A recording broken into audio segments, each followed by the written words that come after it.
is Bloomberg Surveillance with Tom Keene and Paul Sweeney. Are these stocks under-owned by institutional Wall Street? A lot of these companies talking about generative AI. With Lisa Mateo on markets. Investors just worried about the ongoing sales slump in China. And Michael Barr with news. A ship traveling through the southern Red Sea has been attacked. The best in economics, finance, investment, and international relations. This is Bloomberg Surveillance on Bloomberg Radio. Good morning, everyone. Tom Keene, Paul Sweeney, Michael Barr, Lisa Mateo, and John Tucker with us today on a post-election show. We're going to have an important conversation, surveillance conversation around these seismic shifts. This history of this election into the early morning was so much undecided. And Paul, unlike the last 2 days, markets speak. Markets speak, Tom. This is a decisive move here from the political front over the last 24 hours. And we're seeing it in the markets, Tom. S&P up 1.9%.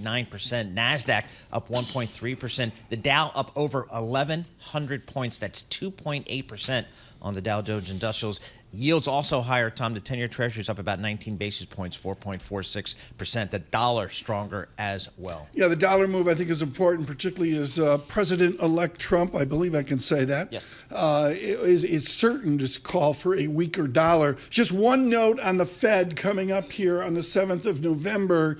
As clear as I can, Ed Yardeni with a blistering note this morning, the Fed should not cut 25 basis points. That's how much we've seen. Paul, let's frame out here just the newspapers, a vignette of what we've seen in our team surveillance, election central coverage. Exactly. Michael Barr, Lisa Mateo, a staff of 25. We're going to get to them in a moment. The Boston Globe, Trump wins. AP projects Donald Trump will return to office, et cetera, et cetera. The Washington Post, Trump triumphs. Sure. Poetic as well, becomes second president to win non-consecutive terms, going back to Grover Cleveland. The New York Post, with a little bit of humor always, Don Deal, D-O-N, Don Deal, showing the president-elect with Mrs. Trump and their son as they spoke last night. And then I guess one final, let's go to the Midwest here, the early morning. Good morning in Chicago. Winning Pennsylvania, Donald Trump shatters blue wall and declares victory. The granularity you expect from surveillance, we begin leading our coverage. Here is Michael Barr. Tom, thank you very much. It is the morning after the election, and Donald Trump has pulled off one of the most stunning political comebacks in American history. The former president has won the White House, claiming 277 Electoral College votes to Kamala Harris's 224. Donald Trump appeared before his supporters in West Palm Beach, Florida this morning after the networks called the Blue Wall state of Pennsylvania in his favor. I want to thank the American people for the extraordinary honor of being elected your 47th president and your 45th president. President-elect Trump also projected to win Wisconsin, and he's also ahead in Michigan. Now he's promising to bring the country together. We're going to help our country heal. We're going to help our country heal. We have a country that needs help, and it needs help very badly. And he's pledging to get tough on an issue he emphasized throughout his campaign, immigration. We're going to fix our borders. We're going to fix everything about our country. And we made history for a reason tonight, and the reason is going to be just that. Former President Donald Trump is declaring it a magnificent victory for the American people. Joining Trump on stage in West Palm Beach to celebrate his running mate, J.D. Vance. Well, Mr. President, I appreciate you allowing me to join you on this incredible journey. I thank you for the trust that you placed in me. And I think that we just witnessed the greatest political comeback in the history of the United States of America. The 40-year-old J.D. Vance is poised to become the third youngest vice president in history. Vice President Harris is expected to address the nation sometime today. Down-ballot Republicans secured control of the Senate, giving the GOP at least 52 Senate seats and control of the upper chamber of Congress for the first time in 4 years. In Ohio, the seat held by Democrat and Senate Banking Chairman Sherrod Brown flipped to Republican Bernie Moreno, who secured more than 50% of the vote. Sherrod Brown conceded defeat after finishing with 46% of the tally. Tonight I'm sad, but I'm never giving up, and neither is Connie. No way. In the light of day, I know most of you are never giving up either. Now let's take a look at the results for the U.S. House. Democrats need a net gain of 4 seats to take control and fend off a Republican sweep. There are still uncalled races, but right now the GOP holds a lead, 197 seats to 177. Democrats picked up a seat in Alabama's newly drawn 2nd District. Shamari Figures defeated GOP challenger Caroline Dobson 54% to 45%. In Louisiana, Democrat Troy Carter defeated multiple Republican challengers, getting 60% of the vote. Democrats also won Illinois' 17th District this morning. Eric Sorensen defeated Republican Joe McGraw 53 to 46%.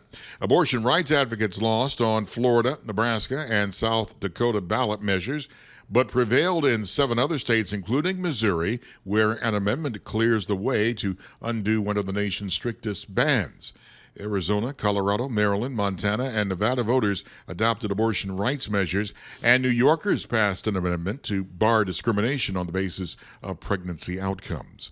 There are notable New York races as well, and with more, here's Lisa Mateo. Lisa? All right, we're going to start with the New York U.S. Senate right now. Kirsten Gillibrand, Democrat there, over 58.1% over Michael Sapercone, 41.5% of the vote there. We take it over to the House, and we still have some races too close to call. District 4 is one of them right now. Laura Gillen, she's the Democrat there, 50.9% against Anthony D'Esposito, 49.1%. We still have 98% of the votes counted on that. We'll still keep a look on that. District 17, that could be key for House control. Republican incumbent Michael Lawler defeated Mondaire Jones, 57% to 41%. District 8, well, not a close race there. Democrat incumbent Hakeem Jeffries defeating John Delaney, 75% to 25%. Over in District 12, Democrat incumbent Jerry Nadler topped Mike Zambluskis, 80% to about 20%. District 14, you have Democrat incumbent Alexandria Ocasio-Cortez. Well, she triumphed over Tina Forte, 69% to 31%. Over to George Santos' former district. We're talking about District 3. Democrat incumbent Tom Suozzi topped Michael LaPetri Jr., 51% to 49%. Over in swing District 18, you have Democrat incumbent Pat Ryan defeated Republican Allison Esposito, 57% to 44%. In District 11, Republican incumbent Nicole Maliotakis beat Andrea Morse, 65% to 35%. District 5, you have Democrat incumbent Gregory Meeks beating Republican Paul King by a whopping 73% to 27%. In District 15, Democrat incumbent Richie Torres maintained control there, defeating Republican Gonzalo Duran, 77% to 21%. And finally, we get to take you over to District 21. Republican incumbent Elise Stefanik maintained her position there, defeating Democrat Paula Collins, 62% to 38%. All right, now for the rest of the Tri-State coverage, we give it over to John Tucker. All right, Lisa, Democrat Andy Kim has become the first Korean American to be elected to the U.S. Senate by defeating Republican challenger Curtis Bashaw in New Jersey. Kim had 53% of the vote, Bashaw getting 44%. Kim, who is 42 years old, he was first elected to the House in 2018. He's going to take the seat that was previously held by Bob Menendez, who resigned after being convicted on federal corruption charges. Some other closely watched races in New Jersey, real quick. Democratic incumbent Josh Gottheimer, the winner over Mary Jo Gouchard in the state's 5th House district. He finished with 54% of the vote. New Jersey's 7th congressional district, Thomas Keene Jr., the Republican incumbent, beat back a challenge from Susan Altman. Keene finished with 52% of the vote. District 11 in New Jersey, the incumbent Democratic Congresswoman Mikey Sherrill, the winner after getting 56% of the vote. And let's move on to the Nutmeg State, Connecticut. The Democratic Senator Chris Murphy won a 3rd term representing Connecticut in the U.S. Senate. Murphy defeating Republican small business owner Matt Corey with 56% of the vote there. And that's the wrap-up. Tom and Paul. John Tucker, thank you so much. Paul, let's do the market here for 10 seconds. Terry Haynes has been up since 1 a.m. with his brilliant note, and Henrietta Trays as well. But we got to frame the market out here. We have an equity lift. I've got Dow futures over 43,000. The VIX was at 22-ish. The VIX in 4 ginormous MAGA points, 15.83. What do you see in the data? I see the futures, Tom, moving decidedly higher here. The S&P futures up 122 points. That's 2.1%. Again, the Dow, as you mentioned, up almost 1,300 points, 43,600. That's 3% move higher in the Dow. The Nasdaq's up 1.5%. And yields are moving, Tom. 10-year Treasury up 20 basis points, 4.46%. So a big move there. The dollar higher, and Bitcoin, I got to call it out for you, Tom, up 8%. Just under $75,000. Matt Miller was floating into the building this morning. That's what I saw. We begin our coverage, our conversation, surveillance conversation, and we begin strong. Henrietta Trey's Aveda Partners and Terry Haynes of Pangea, they've been such a benefit to put things in perspective. Here's where I am, Terry, and you mentioned this at the bottom of your 1 a.m. note. Henrietta, go with me on this. I'm going to go to Terry Haynes first. I went back and looked, and the last time the GOP had 55 Senate majority was 2005. Let's round it out, 20 years ago. Are we going to get a GOP Senate like we had 20 years ago, where Murkowski of Alaska and Collins of Maine cannot block their Republican president? Yeah, well, I think you get a reasonably strong Republican Senate, but, you know, it won't just be Murkowski. I mean, I mentioned Collins and Murkowski in my note, and thank you. But there will be others, too. You know, the people make the mistake of thinking the United States Senate as a cohesive body. People should think about it as 100 CEOs who are all have their own interests and are coalescing around things or not, depending on their own interests. So, you know, it's going to be tough, firstly. And secondly, you know, frankly, the new leadership in the Senate, whoever it is, whether it's John Cornyn, John Thune, or somebody else, is going to want to lead those people in a different direction and, frankly, provide some contrast to Trump, not be lapdogs. Henrietta Trey, tell me your thoughts on the process of the House. They got to get out a week or two and figure it all out. But, you know, Republican or Democrat House, even if we say it's close by a few seats, how will this second-term president deal with a fractious herd of cats like we're going to see in the House? Yeah, it's going to be really, really difficult. I think the surprise of the night is that the House is looking like it could be 219 seats to Hakeem Jeffries, who would be the next Speaker of the House. That is a complete game changer for a whole host of things, particularly on the tax bill. You know, you're not going to get a SALT cap through, which means that you just lost $1.2 trillion worth of revenue. How do you offset that with the desire to extend the TCJA individual rates? You're certainly not going to be repealing the IRA tax credits on the clean energy manufacturing or production side. Maybe you'll repeal the electric vehicles tax credits. But those components are going to be seriously in flux. And the next majority leader, the next speaker, whoever it is in the House, is going to have a very, very hard time on the Republican side corralling what will be, you know, the bare minimum majority. And we've already seen in the last couple of years how difficult that's been for Speaker Johnson, whose job would be even harder next year. Terry, we have President-elect Trump with a strong performance by the Republicans in the Senate. With, you know, a couple of minutes of hindsight here, what did we learn over the last several hours? Well, we learned a couple of things, Paul. Well, one is that should be borne in mind is that the Electoral College is meant to provide exaggerated clarity. I think that's important. You know, Trump's margins moved, according to a Politico analysis this morning, moved about 2% in the 192 counties that he won so far. And, you know, so that's, you know, that was well within the margin of error, but it doesn't take much change to produce that kind of result. I think we learned three things quickly. First, politics is circular. You've got a situation here where, you know, these are people who are the Trump coalition fundamentally are people who were Reagan Democrats in some sense coming home. And I think that's important. Secondly, and you know, like things like J.D. Vance praising the Federal Trade Commission is evidence of circularity of politics. Second, I think the political establishment is lazy.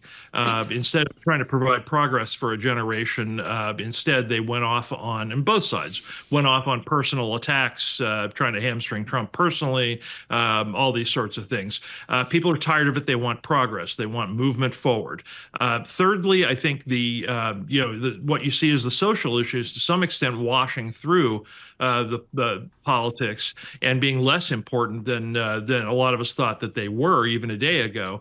Economic issues are now taking front and center, and the economic challenges and how they get dealt with are going to be very different than they have been for the past 40 years. Henrietta Trez, if you're the Democratic Party here today, what's job one here? What do you do here? Find a bumper sticker message that works. I mean, they have to seriously reevaluate the message. I think there's going to be a referendum that says the campaign had door knockers. It was incredibly well financed. They orchestrated a really successful convention. The debate was one. It was not the messenger, although obviously there are issues with the gender divide, and that seems pretty stark from last night. But a real core problem is having a really easily delivered message that Democrats can get across the way that Republicans do. This is great. It's 7:15 a.m. across this nation after the shock of this election. We've got Terry Haynes and Henrietta Trez, and we're already dissecting the future of the Democratic Party. Let's stay on this theme, folks, with these two worthy people. And what we love about them is the conversation and less punditry as well. Terry Haynes, what's the civic process for a party that's shattered, whether it was, McGovern's 72 or the Republicans down in flames to a Democratic majority in the House and Senate for my lifetime, my 40, 50 years or whatever. How does a party that's been defeated pick itself up? Is it the next primary? What's the process?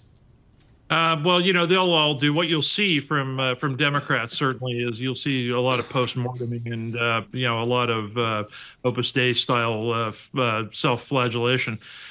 But I'm not sure this has happened in the last 40 or 50 years. Yeah.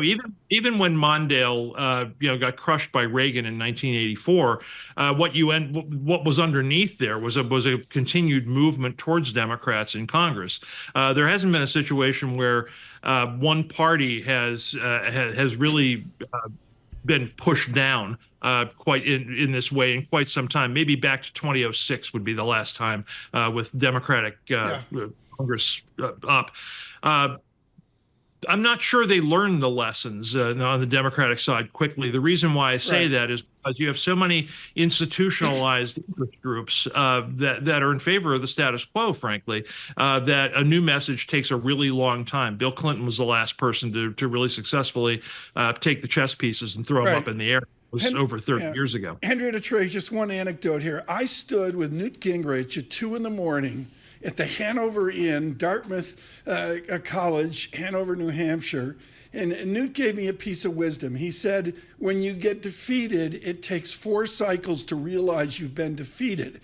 Henrietta Trez, have the Democrats had their 4 cycles where they realize they're defeated, or are they going to continue right on to 2026? I think they'll go right on to 2026. They'll focus immediately on some of the Senate races that they'll want to pick up, whether that's Susan Collins in Maine or Tom Tillis in North Carolina. They will be targeting the benefits of the Inflation Reduction Act and all the clean energy tax credits, fighting to keep those maintained. And then on the House side, you are definitely going to go straight into the midterms. Hakeem Jeffries is going to guarantee that, I think, that we move immediately towards 2026 and building the Democratic minority. That would have been the exact same case had Harris won. Republicans would have started off by saying, okay, eyes forward, we're going on to the midterm elections. Let's win this the way that minorities usually do come back and win in a midterm election cycle, which we've seen for the last several presidents, with the exception of Joe Biden, who did very well in the midterm with his Democratic Party. Henrietta, just real quick, I wanted to get a clarification from you. Do you believe the Democrats will keep the House, or are the Republicans in line to take that as well? Right now, based off the data, we're still only at like 50-60% of the vote counted out in California, and there's an outstanding vote in Alaska that we need to have sorted. But there is the potential for 219 seats, just one more than necessary, for Hakeem Jeffries to be the next Speaker of the House. Per the latest data I've seen, that continues to come in flux. Terry, the Republicans, what's their to-do list coming January? I think what they'll start with is they'll start by pushing taxes as hard as possible. And I got to say that there has been a drumbeat on Wall Street about tariff. I've looked at that as largely, that's a real concern, but it's also politically motivated. I think what ends up happening is Trump ends up negotiating tariffs as a wedge, frankly, as leverage to try to get as much of the 2017 tax law pushed forward and pushed through in 2025 as possible. I would look for that sort of. They'll start there, but they'll really push on economic issues across the board. What you got in the Republican Party is, frankly, Trump and Republicans rushing into a void created by Democrats of the party of the working class, and they're going to want to address that, politically to prop themselves up and shore themselves up, but also substantively because that's job one. That's the message they think they're getting. This has been brilliant. Henrietta Trace, thank you. Terry Haynes, thank you. Look for their work out on LinkedIn and other sources as well. Henrietta Trace, Veda Partners. Terry Haynes with Pangea. Bloomberg Surveillance, all of our work on this after-election show. It's brought to you by BNY. BNY's expertise and insights can help clients achieve their ambitions. Visit BNY.com. Joining us now, Lindsay Newman. I went back and forth with Ian Bremmer last night. Lindsay Newman, columnist for G0 Media, here on, our foreign policy. Lindsay, I'll cut to the chase. I can't pronounce it. Kananaskis, Alberta, Canada, June 2025. President-elect Trump will be at the 51st G7 Leaders Summit. Alberta, Canada. How will he be greeted? Thanks, Tom. Thanks, Paul, for having me back on. Look, we've had one key question answered now. We know who's going to be occupying the White House. That's Donald Trump. But like a game of whack-a-mole, a host of other questions have come up in its stead, right? Who's going to fill key roles, like in the national security apparatus? Is it going to be Kash Patel? Who's going to be in, what role will Elon Musk play? What role will Robert F. Kennedy play? Will some of this rhetoric that we saw on the campaign trail, how much of it will translate into policy? And, even across European capitals, I still hear questions of what kind of Donald Trump are we going to get? Is it possible that we're going to see a more moderate Donald Trump with a conciliatory tone? And the memories that still haunt European leaders include those ones that are going to come up at that next G7 or perhaps G8 meeting, as you always say, which is around, are we going to see a U.S. that's bullish on and pulling the U.S. out of its engagements in Europe? They remember being the U.S. coming out of TPP, out of Paris Climate on day one, the threats of tariffs on European automakers, the threats of just pulling the U.S. out of NATO. So those are all going to be topics of questions. And the key question is, what does it mean to be a U.S. ally in Trump 2.0 world? I mean, that's a really important question. But Paul Sweeney, to me, it's that photograph of Mr. Trump leaning over the desk, looking at Angela Merkel X number of years ago. Are we going to get Trump 2 of that? Exactly. How about let's just go right to one of the key issues, I think, on the geopolitical front is Ukraine. How do you think President-elect Trump approaches that? So we know he's been very clear on the campaign trail, right? He's going to meet bilaterally with both sides and try to bring together a deal as soon as possible. He's even somehow said that he could see an end to the war before he steps into office on January 20th, 2025. He has denied that he's had any conversations with Putin in the intervening years since he left office, but said it would have been a smart thing to do. How he's going to bridge this gap, this staunch divide between the two sides, is a bit of anyone's game. But we know what the levers are that are going to be pulled here, right? It's a question of how much further commitment on spend the U.S. is going to make. It's going to be how much leverage the U.S. can apply on Europe to step up and provide further spending of their own. And it's this willingness, this pressure point on encouraging Ukraine to be willing to renegotiate these boundaries that obviously have never been willing to do, and that's a strong position. So it's a bit of an open question, but he's been very clear about his intention there. When you look at Eurasia Group and G0 Media's top 10 risks, one of them is, and we're going to see this, President Trump is going to travel. Lindsay, where would you expect or suggest that President Trump should make his first visit to?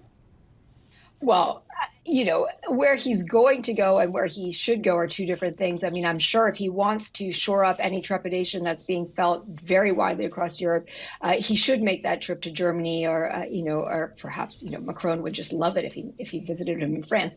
But more likely, he's going to be considering some of these hotspots, the geopolitical hotspots, and I have to imagine that as he did the first time around, we could see one of those first trips out to the Middle East. Anybody's game where he decides that to be, but Saudi Arabia, of course, is a key player in any sort of pathway through to normalization, the end of the conflict there in the Middle East. Lindsay, I'm out of time. We got to get you back in the next couple of days. Drag Ian Bremer and Moose along with you as well. Lindsay Newman with G0 Media here. I'm sure we'll get lots of writing from Dr. Bremer and the team over at Eurasia Group here. Paul, the markets are open. The last 2 days, it's sort of been a snooze fest. Yep. And it is not this morning. No, it is I'm going to go to the 10-year real yield. And right now I've got that much higher, 2.05%, up 7 basis points. This gets to Yardeni. Should the Fed cut in 2 days? Yeah, absolutely. I'm looking at gold, Tom. It's had such a run here over the last really several years, but it's down about 1.5% today, $2,700 per ounce. So a move down in gold as people take risk on today. America awakes to election results and continued analysis in the House and the Senate. Please stay with us. David Gurr in Philadelphia, Romaine Boskic in Detroit. We'll have much more from you. On YouTube, please subscribe to YouTube on your morning commute. Bloomberg Surveillance. Good morning, everyone. Tom Keene, Paul Sweeney, Michael Barr, Lisa Mateo, and John Tucker with you to give you the details. We'll get to the granularity across the nation of the election here in a moment with Mr. Barr. Paul Sweeney and Tom Keene seeing markets on the move. Futures, S&P futures up 126. Dow futures up 1305, and with our post-election crypto report, Paul Sweeney. Exactly. Big move higher up in Bitcoin, up 7.7%. That's $5,300. We're now about $74,500 per token, Tom. So a big move in the crypto space today. We get a surveillance election report. Joining us now, the most evil parent on the planet, Lisa Mateo. Last night, dragging an offspring out of bed. Yes. Did you hold his hand as he took the rod and voted for the first time? I did. It was the first time we went in. I was very proud. They came out. Everyone cheered. They had a cowbell going. He was totally embarrassed, but that's okay. That's fun. He didn't write in Rosé of Blackpink, right? No. He actually voted. Yes. That's very correct. good. Your civic duty with Lisa Mateo. We should mention that her offspring is serving the nation in our military. So we say thank you to him for that support. Leading the granularity, the detail of surveillance coverage of the election.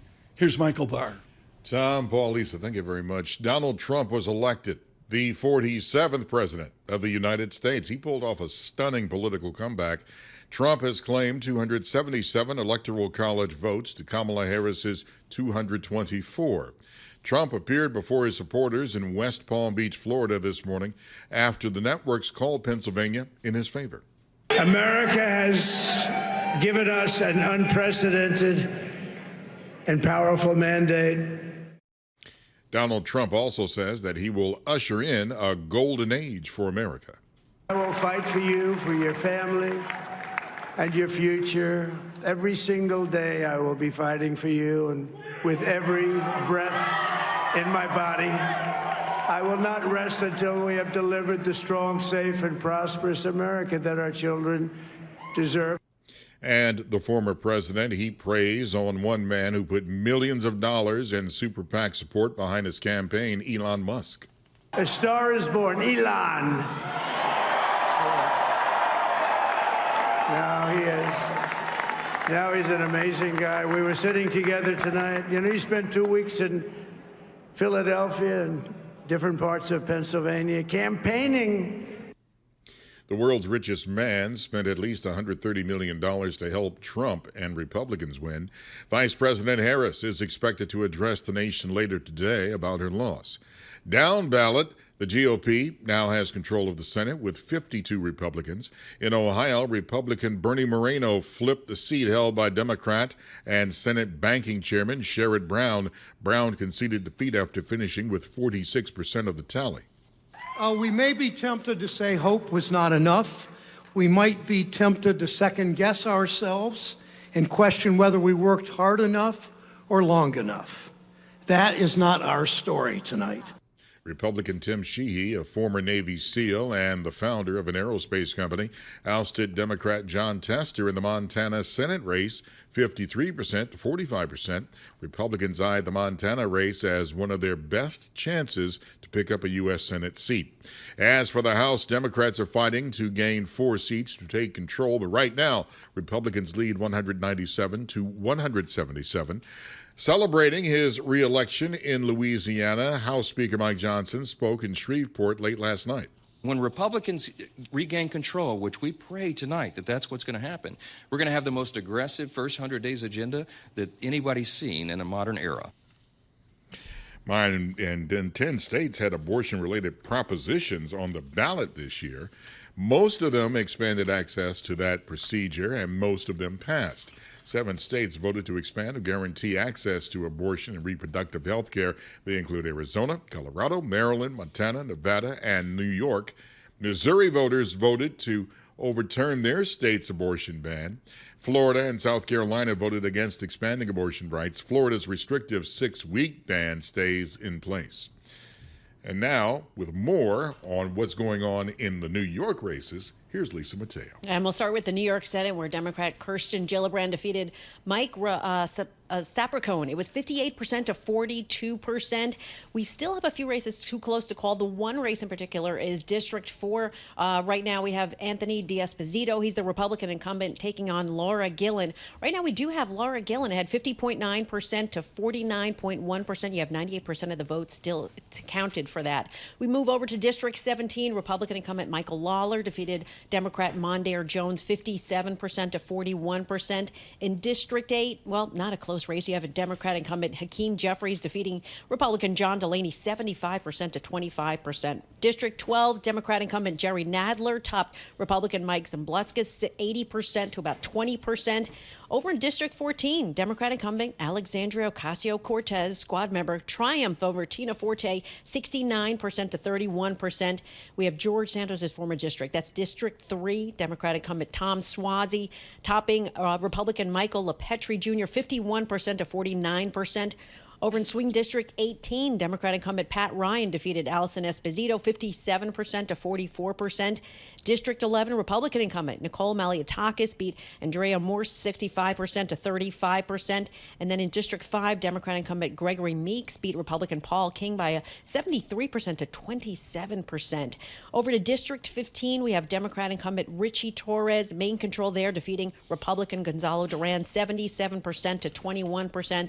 And then finally over in District 21, we have Republican incumbent Elise Stefanik, who kept her position, defeating Democrat Paula Collins 62% to 38%. Now for the rest of the tri-state coverage, we'll head over to John Tucker. All right, Lisa, Democrat Andy Kim has become the first Korean American to be elected to the U.S. Senate by defeating Republican Curtis Bashaw, New Jersey. Kim had 53% of the vote, while Bashaw got 44%. Kim, who's 42 years old, was first elected to the House in 2018. He's going to take the seat previously held by Bob Menendez, who resigned after being convicted on federal corruption charges. Some other closely watched races in New Jersey. Democratic incumbent Josh Gottheimer is the winner over Mary Jo Ginchard in the state's 5th House district. He finished with 54% of the vote. New Jersey's 7th congressional district, Thomas Keene Jr., the Republican incumbent, beating back a challenge from Susan Altman. Keene finished with 52% of the vote. And in District 11 in New Jersey, the incumbent Democratic Congresswoman Mikey Sherrill, the winner after getting 56% of the vote. Let's move on real quick to the Nutmeg State, Connecticut. Democratic Senator Chris Murphy winning a 3rd term representing Connecticut in the U.S. Senate. Murphy defeating Republican small business owner Matt Corey with 56% of the vote. John Tucker, thank you so much. We will have a token Democrat, a token Republican with us today to pontificate about where the nation is. From Connecticut, Governor Ned Lamont scheduled to be with us. From Arkansas, Congressman French Hill scheduled to be with us. We'll see if they can make it happen this morning in their busy schedules. Everybody on Global Wall Street is publishing. We'll bring you up to date with things germane. George Saravelis at Deutsche Bank makes clear, like Jordan Rochester at Mizuho, Paul, yesterday, weak euro in store. He brings his year-end forecast down to a 105, euro now a 107. He makes clear at the end of his note there's room to move there depending on the policy insistence of the new Republican regime. Looking at the Bloomberg Dollar Index, higher today, Tom, across all the major currencies. The Bloomberg Dollar Index in Mexico, up about first thing you and I talked about this morning. Yep, exactly right. The peso, Tom, down around 2.5% here versus the U.S. dollar 20.6. Yeah, Mexican peso week. For those of you that wonder, Paul and I do a 3 a.m. Meeting here with our staff just to try to sort out the questions we want to ask John Stolfus, Chief Investment Officer at Election Central, Oppenheimer & Company. We're thrilled he could join us this morning. John, you own this bull market. You have had the courage to stay in the bull market. Do you set your S&P 500 target higher after the results last night? Tom, first of all, great to be on the show with you today. I have to say 5,900 is our target now. Our discipline is to wait until the market either closes at our target or above it before. That's Paul, he's so old school. But, he's so old school. But it does look to me like there's a chance that we will have to sharpen our pencils, as we used to say in another era. What a terrible... Go ahead, Paul. I was going to say, so John, I mean, we wake up to this, surprising political outcome here. When you talk to your clients, what's going to be the discussion today? Is it how do I position for this new administration, this new Senate, and maybe even the House? How do you go? Paul, we didn't change our positioning going into this. We still like tech, communication services, industrials, consumer discretionary, and financials. So we're going to hold those. And we also are positioned sort of split in the small caps. So we like the small cap 600, and we like the Russell 2000, and we like the mid caps. Come on. Where were you last night at 8 p.m.? I'm having my third beverage of my choice. Where was Stolfus to say, oh, by the way, Tom, Russell will be up 6% this morning? I must say that unexpected.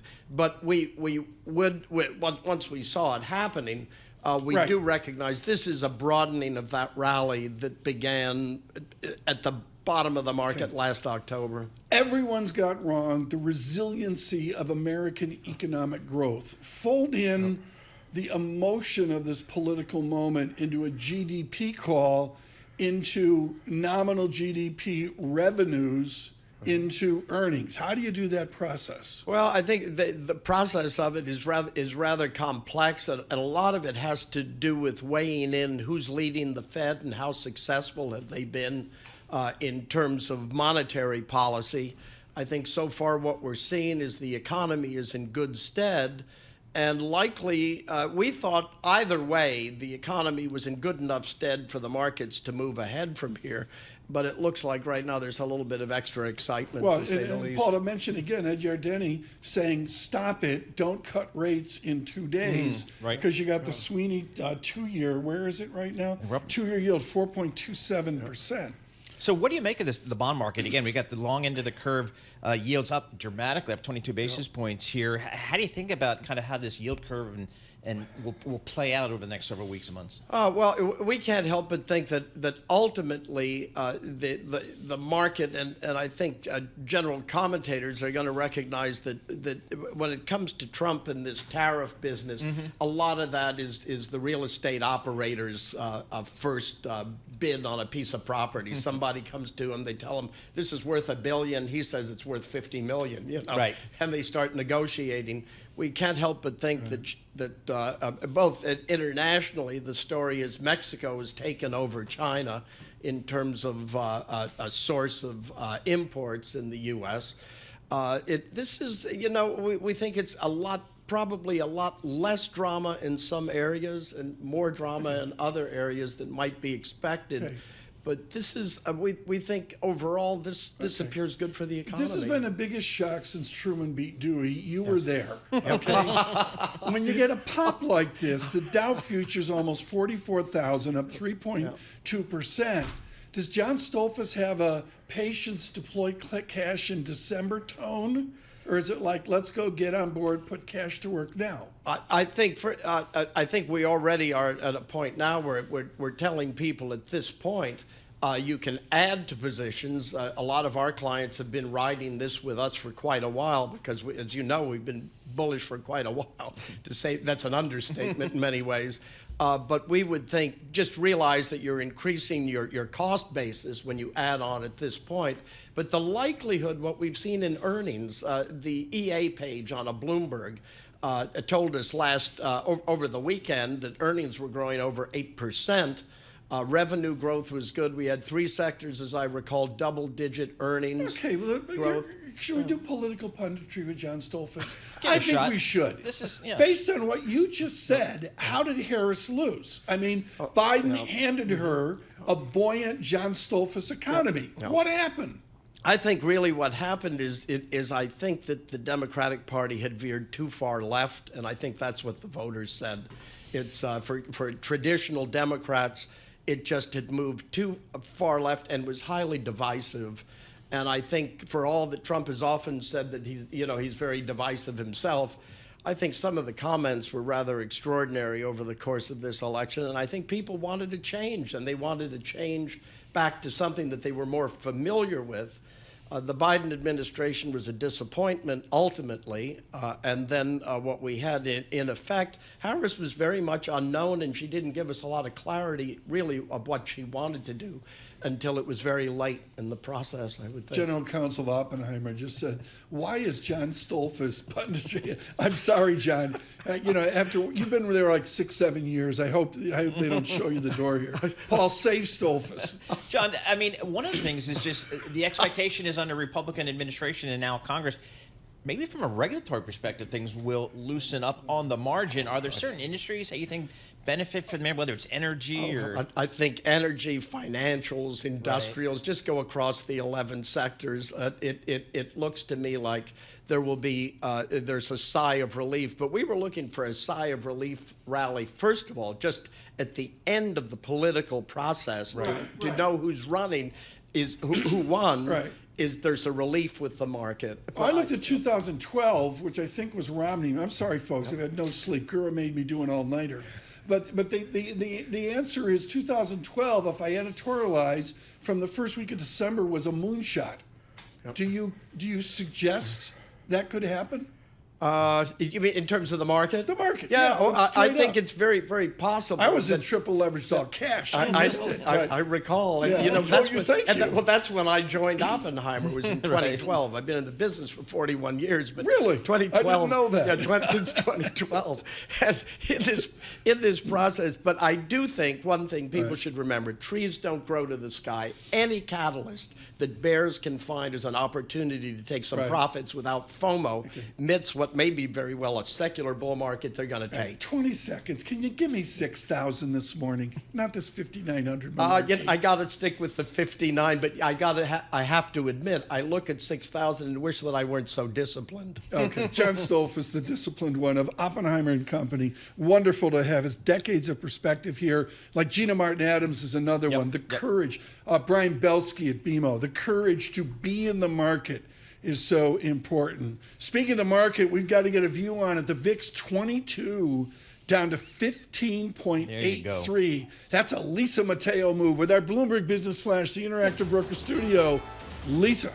And this Business Flash brought to you by Interactive Brokers Portfolio Analyst. Consolidate and analyze all your financial accounts on one powerful dashboard for free. Sign up for Portfolio Analyst at ibkr.com/freepa.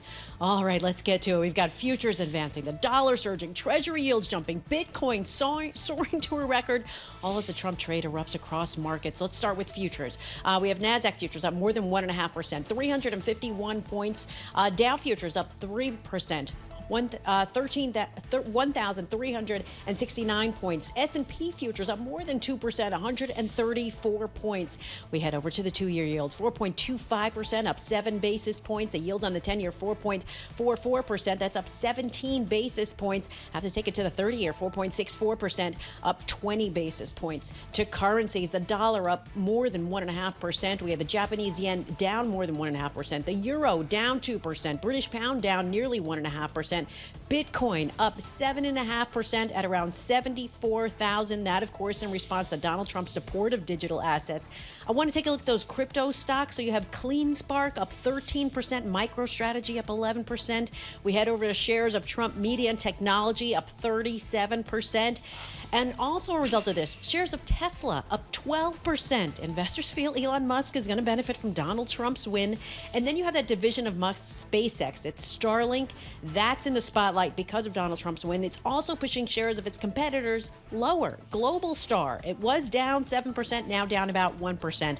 And finally, shares of Tilray down 6% after recreational marijuana use was rejected in Florida. That is your Bloomberg Business Flash. Tom and Paul. Elisa Mateo, thank you so much. We are honored to bring you now as we try to give you conversations, surveillance conversation across the arc of this election. We say particularly good morning on the West Coast, waking up. So much more data. Paul, really the House in California, really up in the air right now. Up in the air, Tom, and I think what some of the experts are suggesting is maybe not till next week will you have a real clear view of what's happening in some of those races. Just as a summary off of what Michael Barr's doing with John Tucker and Lisa Mateo, we have a president-elect, Mr. Trump. We have a Senate Republican. We do not know how much Republican. And as Paul mentions, a House where we are wait and see. Maybe the book after the election to pick up this weekend and get perspective is Picking Presidents. Gautam Mukunda was with us yesterday. We are thrilled he's found time to join us again this morning. Gautam, you walked through Harry Truman and the system at its best, the failure of James Buchanan, the collapse of the system, and you end up with a conclusion. Where do we go from here? A wise one of Yale, where do we go from here on the first Wednesday of November? Well, the system is under stress now, and how much stress all depends on what Donald Trump does next, which only Donald Trump and maybe not even Donald Trump knows. So I was not last time I was on, but the time before that, you guys asked me what I thought was going to happen, and I said it won't be close, but I can't tell you which way. Well, we know which way, but it wasn't terribly close. Donald Trump won the first, is very likely to win a popular vote majority, to becoming the first Republican since 2004 to do that. I think out of, all of the thousands of counties in the United States, Kamala Harris only outperformed in roughly 250 of them. Only outperformed Biden in roughly 250. Yeah. I thought that is John King did a great job on that at CNN, really showing the disparity of plus 3%, minus 3%, county by county. Gautam, in your history of picking presidents, when a party collapses, and there's any number of times in my lifetime, what is the Gautam Mukunda formula for the Democrats right now? So the first thing I'd say is the Democrats should first remember that structure always trumps structure usually trumps immediate circumstance. What they look like right now is like every other incumbent party that had to run after COVID, they got hammered. Their natural reaction to that is going to be to get consumed in infighting. That's natural, that's sort of appropriate. There's a lot of blame to go around. My guess is that the party will move decisively to the right in response to this defeat. And that makes sense to me. The country as a whole clearly moved right in response to inflation. If they want to go to the median, if they want to trace the median voter, they need to be where the median voter is. The complication here is, and this is maybe the most important thing that's going to dominate the next few years, is American politics are profoundly thermostatic. They are reactive to the party in power. So whoever is in the White House, the views of the average American move in the opposite direction. That is a really powerful effect. So much so, for example, that the immigration was viewed at its most favorable in all of American history during the first Trump administration.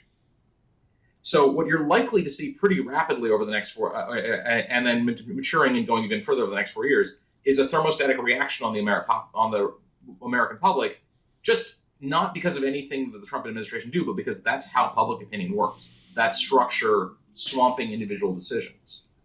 The big complication that I'd layer secondarily on top of that is the first implications of this win are going to be international, not domestic, I suspect. So I used to advise the American military, and somewhere in Seoul, there is the South Korean version of me talking to their talking to their military and their government, and he or she is saying, look, South Korea has wagered its existence as a state on the reliability of the United States as an ally. That's what it does. South Korea does not have a nuclear deterrent, and North Korea has nuclear weapons. So it relies on the United States for its survival.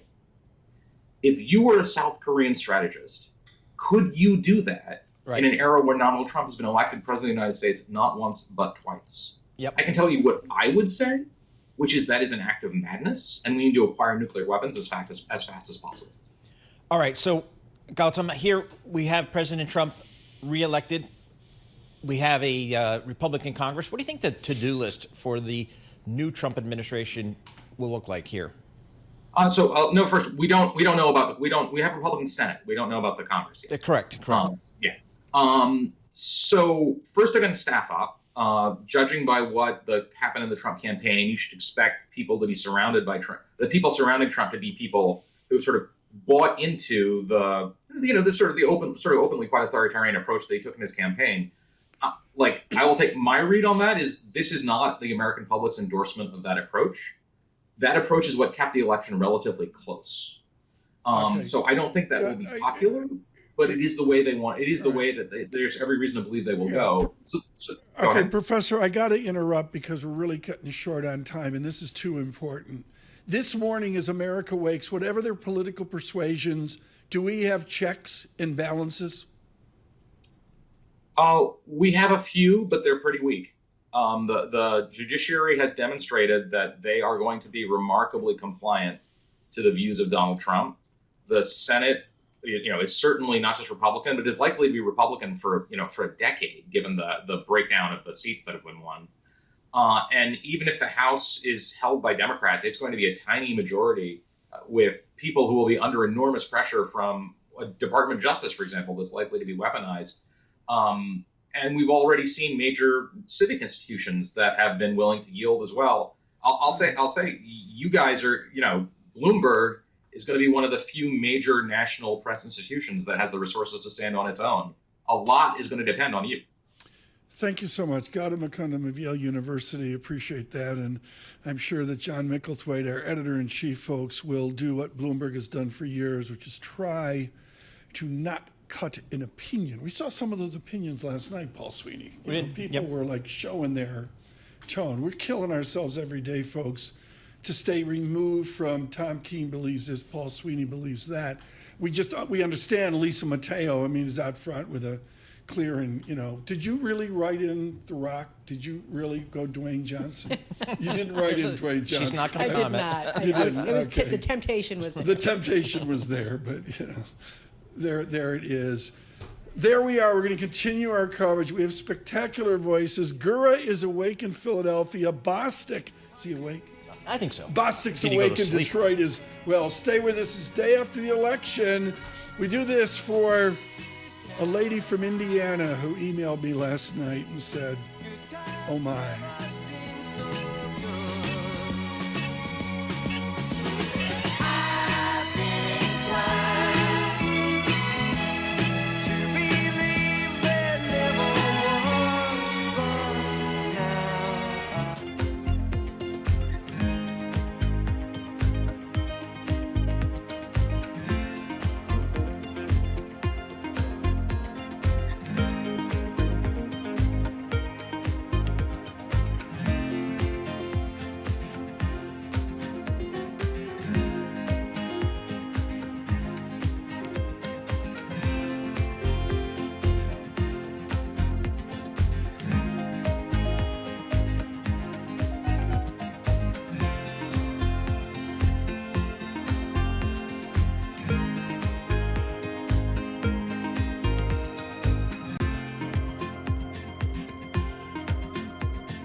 This is Bloomberg Surveillance with Tom Keene and Paul Sweeney. Apple's still minting more money than God, right? Geopolitics front and center for global Wall Street. With Lisa Mateo on markets. Stocks are coming off another record high. And Michael Barr with news. U.S. Secretary of State discussed the conflict in Gaza. The best in economics, finance, investment, and international relations. This is Bloomberg Surveillance on Bloomberg Radio.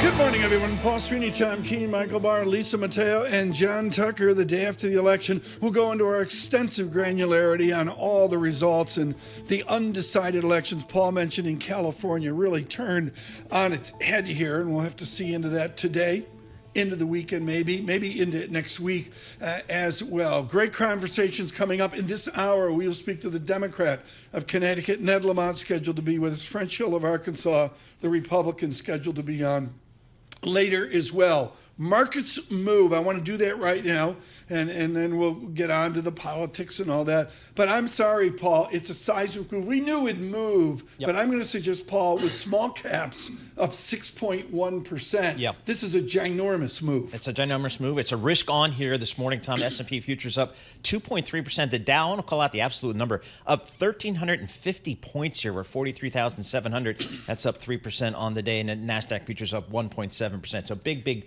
moves here. A risk on as well. The Wall Street headline here today will be simple. Ed Yardeni doesn't mince words. The Fed should pause in 2 days and not raise 25 basis points just because of the interest rate structure where we are right now. Yeah, exactly. We'll have to see on we that. got the 2-year Treasury up 8 basis points, 4.25% on your 2-year Treasury, Tom. The Bloomberg Surveillance this morning, our special election coverage is brought to you by Cone Resnick. Advisory Assurance Tax. Is your business future ready? Talk to Cone Resnick's digital advisory team about strategies and platforms to drive competitive advantage. We're looking at perspective here as our team has done, even Michael Barr, an all-nighter today. Michael Barr, does this election change how the Detroit Lions face the Houston Texans this weekend? Nico Collins is coming back. We're still going Michigan. for it on 4th and 2. Yes. I mean, the Lions, this is like actually a big game. Lions-Texans this weekend is like a real football. Lions are good. Oh, we're 7-1. We haven't been 7-1 since 1956. You haven't been 7-1 since Truman beat Dewey. Beginning our election coverage, leading our election coverage with its granularity on surveillance, Mr. Michael Barr. Thank you very much, Tom, Paul, Lisa. He is President-elect Donald Trump. He has 277 electoral votes, and he will be the 47th president of the United States. At his campaign headquarters in West Palm Beach, Florida, Trump told his supporters, "This is a magnificent victory for the American people." I will not rest until we have delivered the strong, safe, and prosperous America that our children deserve and that you deserve. And Trump saluted one of his backers. Robert F. Kennedy Jr., he came in. And he's going to help make America healthy again. Kennedy, a vaccine skeptic, might run government health agencies. Former RNC chair and Trump White House chief of staff, Reince Priebus, recounts a conversation he had with Trump following his loss in 2020 on his possibilities in 2024. I was talking to him and I told him, look, I know it would have been better just to win, but if you could write the chapter in your book, there would be nothing more Trumpy than for you to lose, run again and win. You couldn't possibly think of a better ending to this story. Vice President Harris is expected to address the nation sometime today. Down-ballot, Republicans secured control of the Senate, giving the GOP at least 52 Senate seats and control of the upper chamber of Congress for the first time in 4 years.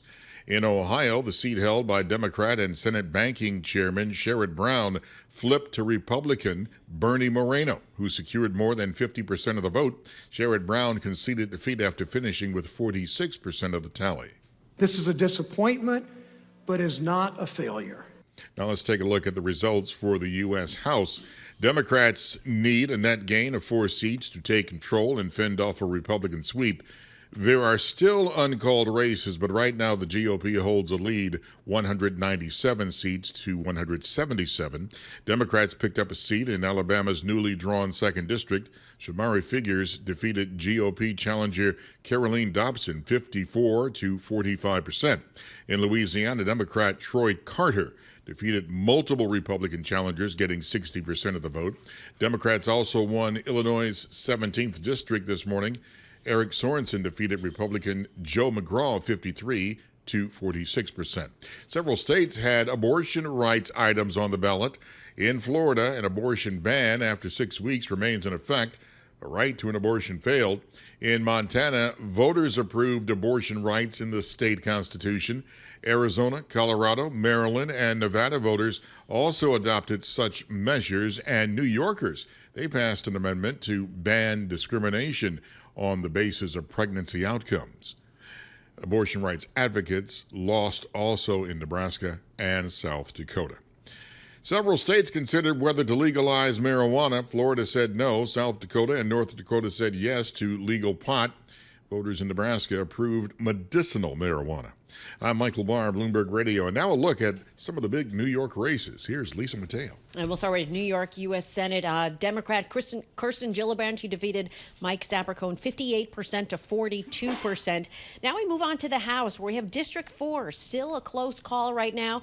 You have Democrat Laura Gillen taking on Anthony D'Esposito. He is the Republican there. We have 50.9% for Laura Gillen right now. Anthony D'Esposito at 49.1%, and 98% of the votes counted. Over to District 17, you have Republican incumbent Michael Lawler defeated Mondaire Jones 57% to 41%. District 8, we have Democrat incumbent Hakeem Jeffries really defeated Republican John Delaney 75% to 25%. In District 12, you have Democrat incumbent Jerry Nadler top Republican Mike Zamblaskis 80% to 20%. Over in District 14, you have Democrat incumbent Alexandria Ocasio-Cortez. She triumphed over Tina Forte, 69% to 31%. Over to George Santos' former district. District 3, Democrat incumbent Tom Suozzi topped Republican Michael LaPetrie, 51% to 49%. And we'll take you over to swing District 18. Democrat incumbent Pat Ryan defeated Republican Allison Esposito, 57% to 44%. In District 11, you have Republican incumbent Nicole Malliotakis beating Andrea Moore, 65% to 35%. In District 5, Democrat incumbent Gregory Meeks, he beat Republican Paul King by a whopping 73% to 27%. And District 15, Democrat incumbent Richie Torres maintained control, defeating Republican Gonzalo Duran 77% to 21%. And finally, over in District 21, you have Republican incumbent Elise Stefanik kept her position, defeating Paula Collins 62% to 38%. Now for the rest of the tri-state coverage, we'll head over to John Tucker. And Democrat Andy Kim becomes the first Korean American to be elected to the U.S. Senate by defeating Republican Curtis Bashaw in New Jersey. Kim had 53% of the vote, while Bashaw got 44%. Kim, who is 42 years old, was first elected to the House in 2018, and he's going to take the seat previously held by Robert Menendez, who, you'll recall, resigned after being convicted on federal corruption charges. Some other closely watched races in New Jersey. Democratic incumbent Josh Gottheimer is the winner over Mary Jo Gishard in the state's 5th House District. He finished with 54% of the vote. New Jersey's 7th Congressional District, Thomas Keene Jr., the Republican incumbent, beat back a challenge from Susan Altman. Keene finished with 52% of the vote. District 11 in New Jersey, the incumbent Democratic Congresswoman Mikey Sherrill, the winner, after getting 56% of the vote. And let's move on real quick to the Nutmeg State, Connecticut. Democratic Senator Chris Murphy winning a 3rd term representing Connecticut in the U.S. Senate. Murphy defeating Republican small business owner Matt Corey with 56% of the vote. And that is your rundown. Tom and Paul. John Tucker, thanks so much. Paul Sweeney and Tommy, thanks for the comments. Again, subscribe at Bloomberg Podcast out on YouTube. We are just floored by the growth of this project that we're doing, digital surveillance. Really enjoying it. And across the nation in your commute, we've got a new awareness of Sirius XM. Thank you for listening on Sirius XM 123 on Android Auto, Apple CarPlay, and of course, we say good morning along a sleepless corridor from Washington, 99.1 FM, up to Boston, 92.9 FM, and here in New York with that great report from Lisa Mateo and John Tucker. Good morning. Bloomberg 1130 AM.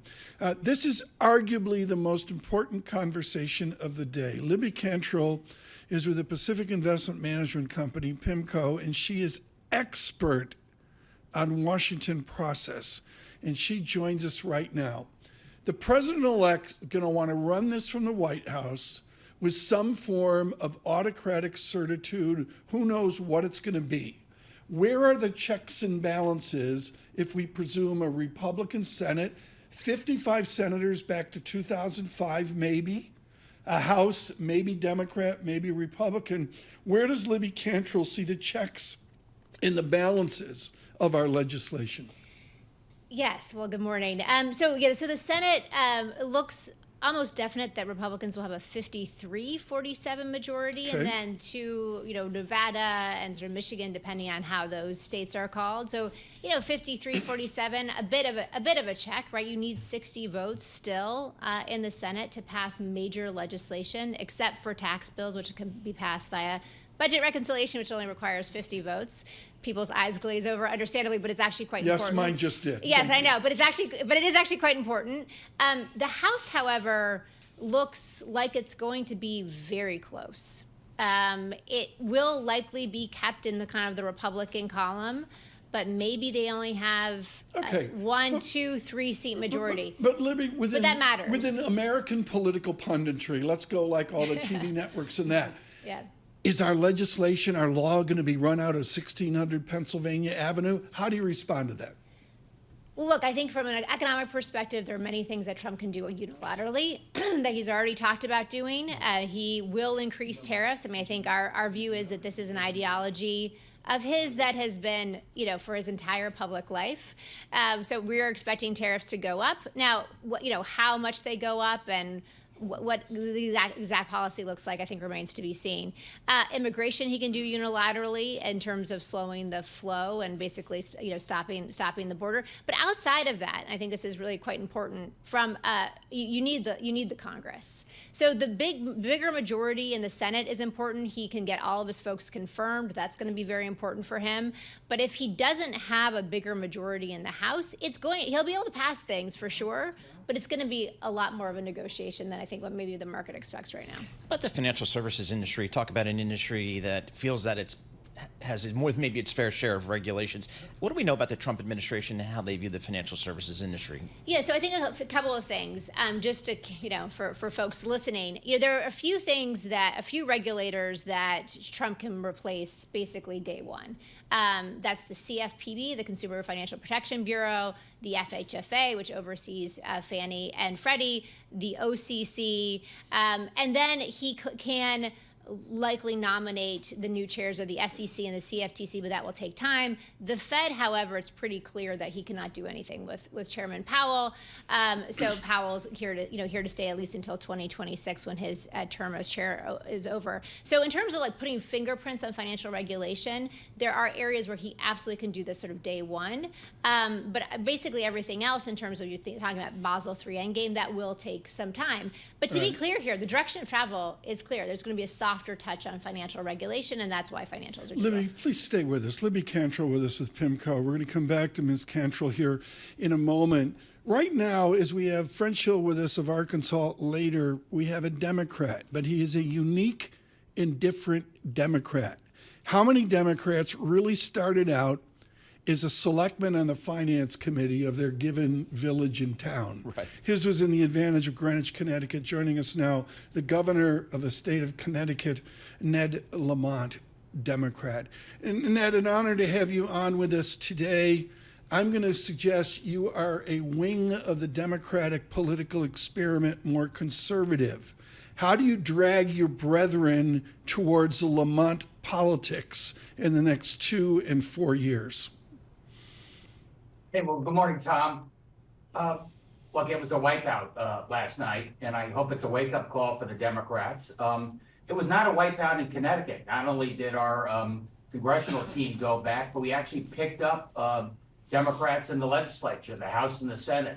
I'd like to think we're sort of meat and potatoes Democrats. We balanced the budget, we cut middle-class taxes, we're pretty tough on crime, and you can't get away from your roots.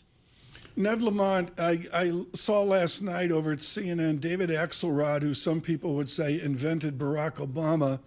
Mr. Axelrod was scathing about East Coast Democratic elites lecturing working class America and saying to them, lecturing them and almost saying to them, someday you can be like us. You fought that your entire life, coming from the advantages you had.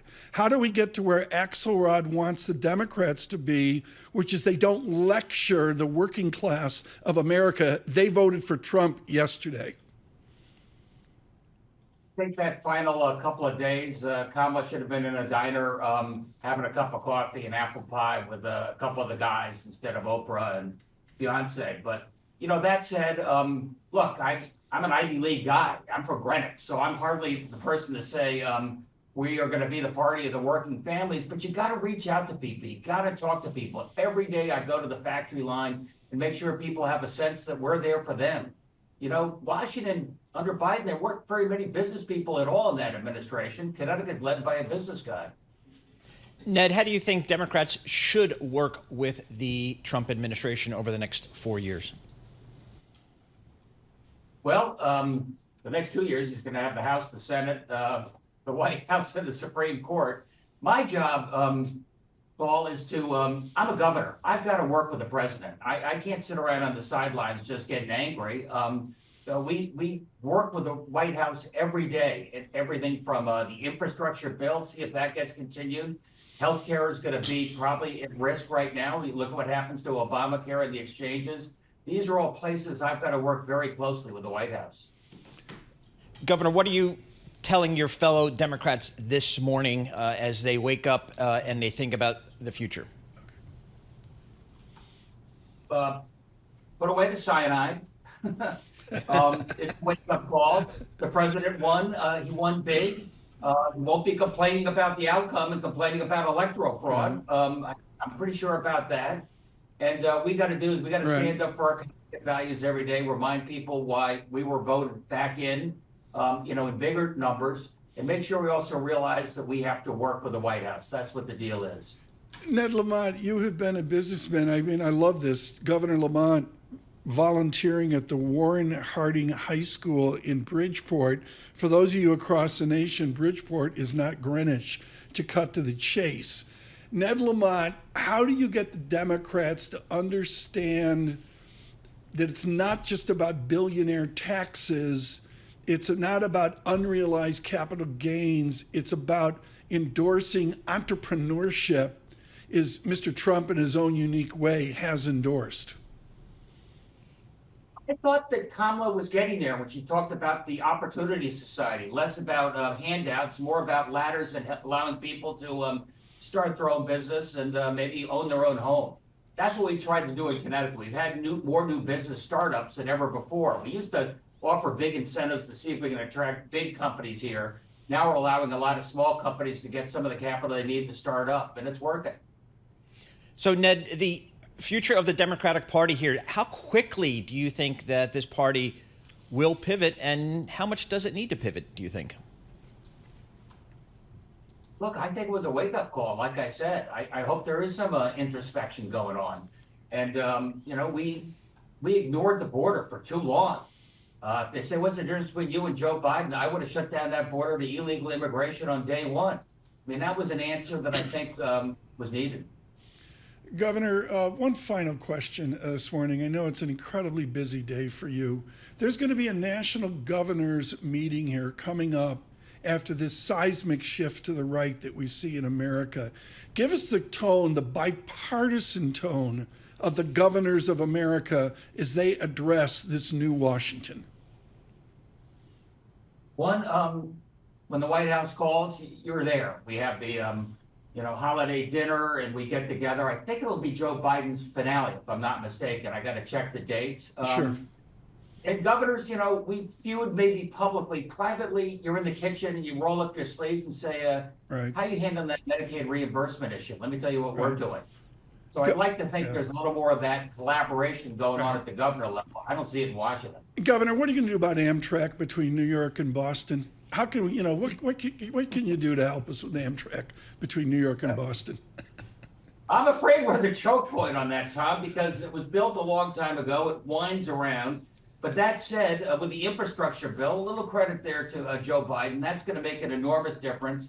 We're straightening out the tracks. We'll never be like Beijing to Shanghai, but we'll be able to get another 30, 40 miles an hour of speed out of this, and that helps. Yeah, Nick Burns is over as ambassador to China, folks, enjoying the trains, the perfect trains of China, while Paul and I are on the Excella going, why have we stopped outside New Haven? Ned Lamont, the Democrat of Connecticut, thank you so much this morning. We welcome all of you across the nation, particularly in Newport Beach, California, and New York, the homes of PIMCO, Libby Cantrell with us as well. Libby, a spirited discussion with the Democrat from Connecticut there.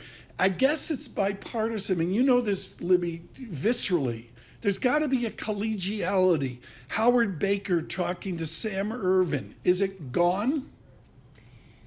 Is it gone? I think that people come to Washington in order to get things done. And given that President Trump is coming to the presidency with a very strong mandate and a pretty nice majority, at least in the Senate, I mean, the folks on the Democratic side, if they want to see anything get done, they're going to have to work with President Trump. Now, they may have to hold their nose, just based on kind of the Twitter reaction. But I think that again, people come to Washington in order to govern, and to govern, is to compromise. That's a great insight that Truman and Dewey didn't have to worry about Twitter as well. And my all-nighter, Gura again forcing me to have an all-nighter.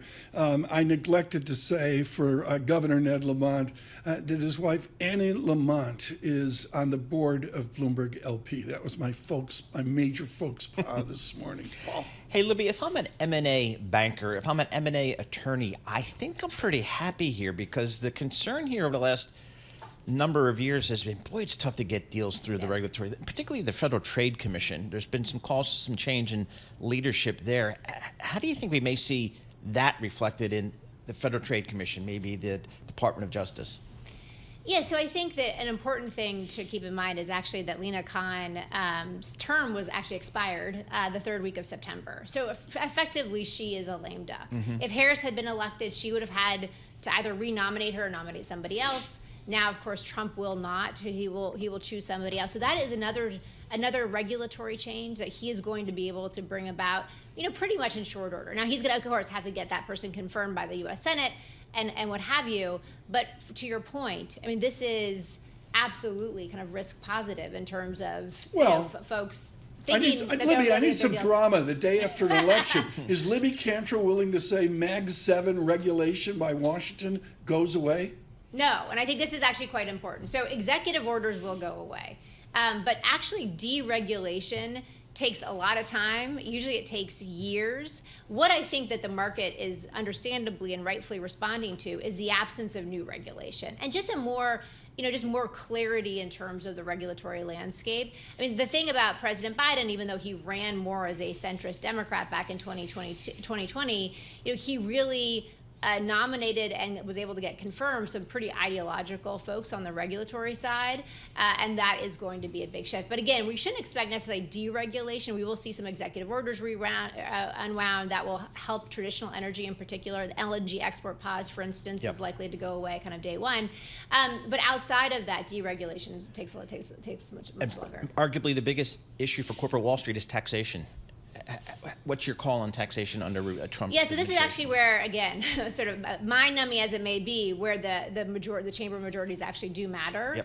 Yep. So, assuming that the Republicans keep the House, they will likely be able to get through an extension of all of the Trump tax cuts on the individual side. Now, remember, there are no expiration on the corporate tax side. So that is likely not going to change. I would sort of fade the idea that it's going to decrease significantly. The deficit's at 6.5%. Unlikely that he's going to be able to get Republican unanimity to do something that actually costs hundreds of billions of dollars. Libby, 38 seconds. John from New Jersey emails in and says, "All I care about is a salt tax." Now Trump did it. He should have voted for Harris then. Right, but the salt tax stays. The salt cap, which is 10,000. Yeah. So if that expires, and if Congress doesn't do anything, that's fully reinstated. That is very unlikely. It costs about $1 trillion over 10 years. I do think that Trump will have pressure to increase the cap, Maybe it's to 20,000. Maybe it's even higher. Maybe it's to 40,000. So maybe your caller from New Jersey will be happy with that. But in terms of the reinstatement of the SALT deduction, that is very unlikely. It is very expensive. It's about $1 trillion over 10 years. What do yields do in your space? Are yields, inflation yields, worry about the fiscal deficit? Is that a constraint for this political revolution? Is that a constraint for November Washington? 6th? I'm not sure that they understand what a curve steepener is, for instance. So I kind of doubt it. But obviously the bond market is reacting, right? And it's, the bond market is steepening. Now, again, we would have made the argument that regardless of whether it's Harris or Trump, both would have been bad for the deficit. We were looking at high deficits regardless of who won. So we would have said that the curve should have steepened regardless. Libby, come back the next time the Denver Broncos win. Libby Cantrell of PIMCO there, wishing Elway would return at some point. S&P futures up 131. Standard & Poor's futures up 2.3%. Dow futures up 1,300 points. Cantrell drives small cap higher 6%. From New York, Bloomberg Surveillance.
This is Bloomberg Surveillance with Tom Keene and Paul Sweeney on Bloomberg Radio.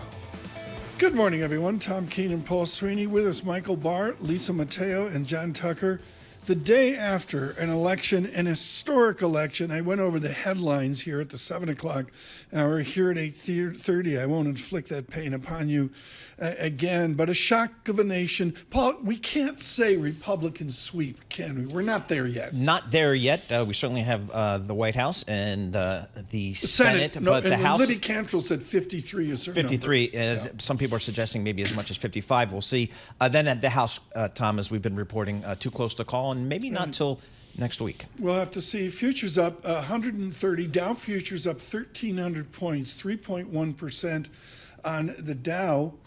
Small stocks up 6.2%. The Lori Calvasina index as well. Yields lift 9 basis points on the Sweeney yield, 4.27%, 4.44% on the 10-year. And the 10-year real yield continues to expand out 9 large basis points, 2.06%. Oil down $2. Gold, Paul mentioned earlier, off $69. Paul, the currency market, Mr. Trump is going to inaugurate. He puts his hand on the Bible, walk out and say, okay, I want a weak dollar. That's right where that's going to be. Yeah, we're not seeing it today. We have a stronger dollar here. The DXY index up 1.8%. Good morning, Jordan Rochester, Mizuho, George Saravelis, Deutsche Bank. They model weaker euro with a Trump victory, now weaker to a 107. They're modeling 105-ish. Maybe even 103, I believe I heard one of them say. Our economic indicators this day after the election and every day, brought to you by Commonwealth, supporting more than 2,000 independent financial advisors with 2-to-1 advisor to staff ratio, small firm attentiveness, big advisor impact. Go to commonwealth.com to learn about their consultative support and technology. We are committed to coverage for those of you across the nation. John Tucker will give us tri-state work. Lisa Mateo looking at New York State. Good morning, Bloomberg, 11:30 a.m. But with national perspective, leading our news coverage, Michael Barr. Tom, Paul, Lisa, thank you very much. It is the morning after the election, and Donald Trump has pulled off one of the most stunning political comebacks in American history. The former president has won the White House, claiming 277 electoral college votes to Kamala Harris is 224. Donald Trump appeared before his supporters in West Palm Beach, Florida this morning after the networks called the blue wall state of Pennsylvania in his favor. I want to thank the American people for the extraordinary honor of being elected your 47th president and your 45th president. Trump is also projected to win Wisconsin. He's also ahead in Michigan. Now he's promising to bring the country together. We're going to help our country heal. We're going to help our country heal. We have a country that needs help, and it needs help very badly. And he's pledging to get tough on an issue he emphasized throughout his campaign, immigration. We're going to fix our borders. We're going to fix everything about our country. And we made history for a reason tonight, and the reason is going to be just that. Former President Donald Trump is declaring it a magnificent victory for the American people. Joining Trump on stage in West Palm Beach to celebrate, his running mate, J.D. Vance. Well, Mr. President, I appreciate you allowing me to join you on this incredible journey. I thank you for the trust that you placed in me. And I think that we just witnessed the greatest political comeback in the history of the United States of America.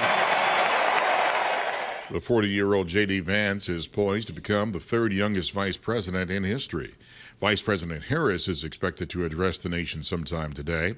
Down-ballot Republicans secured control of the Senate, giving the GOP at least 52 Senate seats, according to the Bloomberg website, and control of the upper chamber of Congress for the first time in 4 years. In Ohio, the seat held by Democrat and Senate Banking Chairman Sherrod Brown flipped to Republican Bernie Moreno, who secured more than 50% of the vote. Sherrod Brown conceded defeat after finishing with 46% of the tally. Tonight I'm sad, but I'm never giving up, and neither is Connie. No way. In the light of day, I know most of you are never giving up either.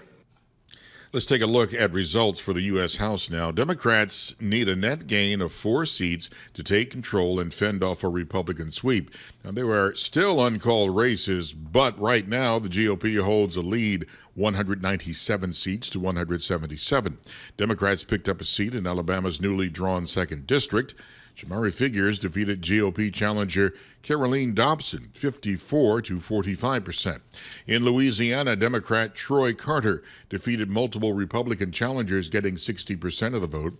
Democrats also won Illinois' 17th district this morning. Eric Sorensen defeated Republican Joe McGraw, 53 to 46%. Abortion rights advocates lost on Florida, Nebraska, and South Dakota ballot measure, but prevailed in 7 other states, including Missouri, where an amendment clears the way to undo one of the nation's strictest bans.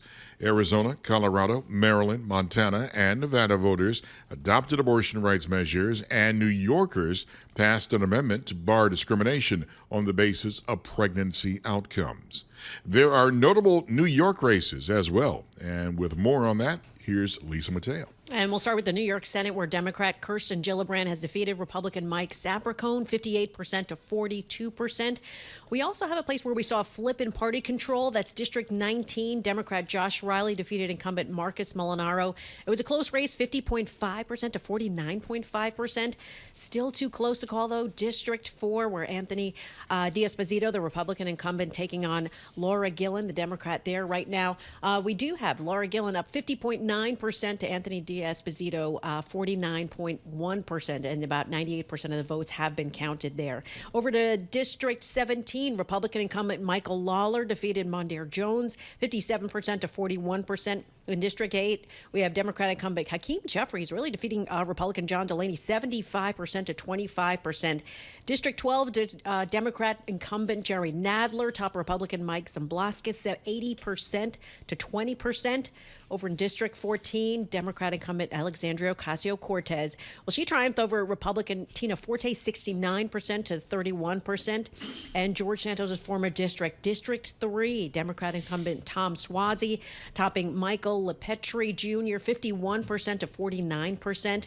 Over to swing District 18, we have Democrat incumbent Pat Ryan defeating Republican Allison Esposito, 57% to 44%.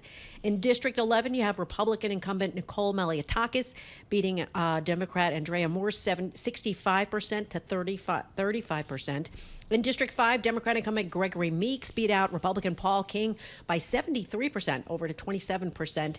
And District 15, Democratic incumbent Richie Torres maintained control there, defeating Gonzalo Duran 77% to 21%. And finally, over in District 21, Republican incumbent Elise Stefanik kept her position there, defeating Democrat Paula Collins 62% to 38%. Now for the rest of the Tri-State coverage, let's head over to John Tucker. All right, least Democrat Andy Kim has become the first Korean American to be elected to the U.S. Senate by defeating Republican Curtis Bashaw in New Jersey. Kim had 53% of the vote, Bashaw receiving 44%. Kim, who's 42 years old, first elected to the House in 2018. He's going to take the seat previously held by Bob Menendez. You know what happened to him. He resigned and being convicted on federal corruption charges. Some other closely watched races in New Jersey. Democratic incumbent Josh Gottheimer is the winner over Mary Jo Gauchard in the state's 5th House district. He finished with 54% of the vote. New Jersey's 7th congressional district, Thomas Keene Jr., the Republican incumbent, beat back a challenge from Susan Altman. Keene finished with 52% of the vote there. District 11 in New Jersey, the incumbent Democratic Congresswoman Mikey Sherrill, the winner after getting 56% of the vote. And let's move on to the nutmeg state in Connecticut. Democratic Senator Chris Murphy winning a 3rd term representing Connecticut in the U.S. Senate. Murphy defeating Republican small business owner Matt Corey with 56% of the vote. Tom and Paul. High point of the day on Sean Tucker. Libby Cantrell Pimco suggesting on the salt cap that it would be a compromise to lift it from 10,000. Yeah, I think they're just going to raise the cap maybe to from 10,000 to $10,005. Every little bit cover helps. about a third. Yeah. Thank you. John Tucker, Lisa Mateo, Michael Barr, thank you. We've been doing this through the show this morning to all of you on your American commute. Intense interest here in the tri-state area. And Paul, again, for the House, the experts say, you know what? California, you know what? New York are important. Yeah, absolutely. To determine the majority in the House. Sure. So they'll be counting votes over the next several days in a lot of key states, most notably California and New York, as you mentioned. I don't have the race in front of me. Steve Garvey, Los Angeles Dodgers, saw that. down in flames. Saw that, yeah. You know, it didn't in work California, out. yeah. But there we are as well. We continue our coverage here with Standard & Poor's futures up 130. Dow futures up 1,300. Chivarone always wants me to have some important data. Steve Chivarone joins from Federated Hermes right now. Steve, I'm looking at November of 2016 when people were shocked, like, who is this guy? The Dow was like 17,000, 18,000. Since November of 2016, we're up 144%. 11.8% per year. Does that vector with a pandemic in the middle of it, does the market really care about politics, or the linkage of the two is at a fault? Tom, if we've said it once, we've said it a million times, the line moves up and to the right. That's what markets do over time. As long as you are engaging in population growth, if you're having babies and you're making new things, the stock market moves up and to the right. And so I don't think there's any difference here in this election outcome. Where I do think the market cares, though, is which parts of the equity market move furthest up and to the right. And I think what we're seeing here is that this is a story, well, we don't know that we have a red sweep yet, but in a heavily Republican government, it looks like small caps, old economy, cyclicals are the big winners here. Paul Russell up 6.4%. Yep. Lori Calvasina, second bottle of champagne this morning. Exactly right. Steve, so as you think about global asset allocation at Federated Hermes, what changed today versus yesterday, do you think? Well, I mean, we were making changes several weeks ago. Okay. Our view was, so the map today, and shout out to our macro team, especially Tom Tomchak, who does a lot of our political analysis, but this map looks very similar to the map that we were anticipating. And in particular, we thought that there were asymmetric payoffs. We thought that if you had a Harris victory, you might see small caps underperform a little bit, but if you had a Trump victory, you might see them outperform quite a bit. And so we increased our equity overweight about 2-3 weeks ago, and it was in small cap value on the idea that you'd get a steeper yield curve coming out of a Trump victory and a big push for small caps. Okay, here's the script. Paul, correct me if I'm wrong. Trump wins.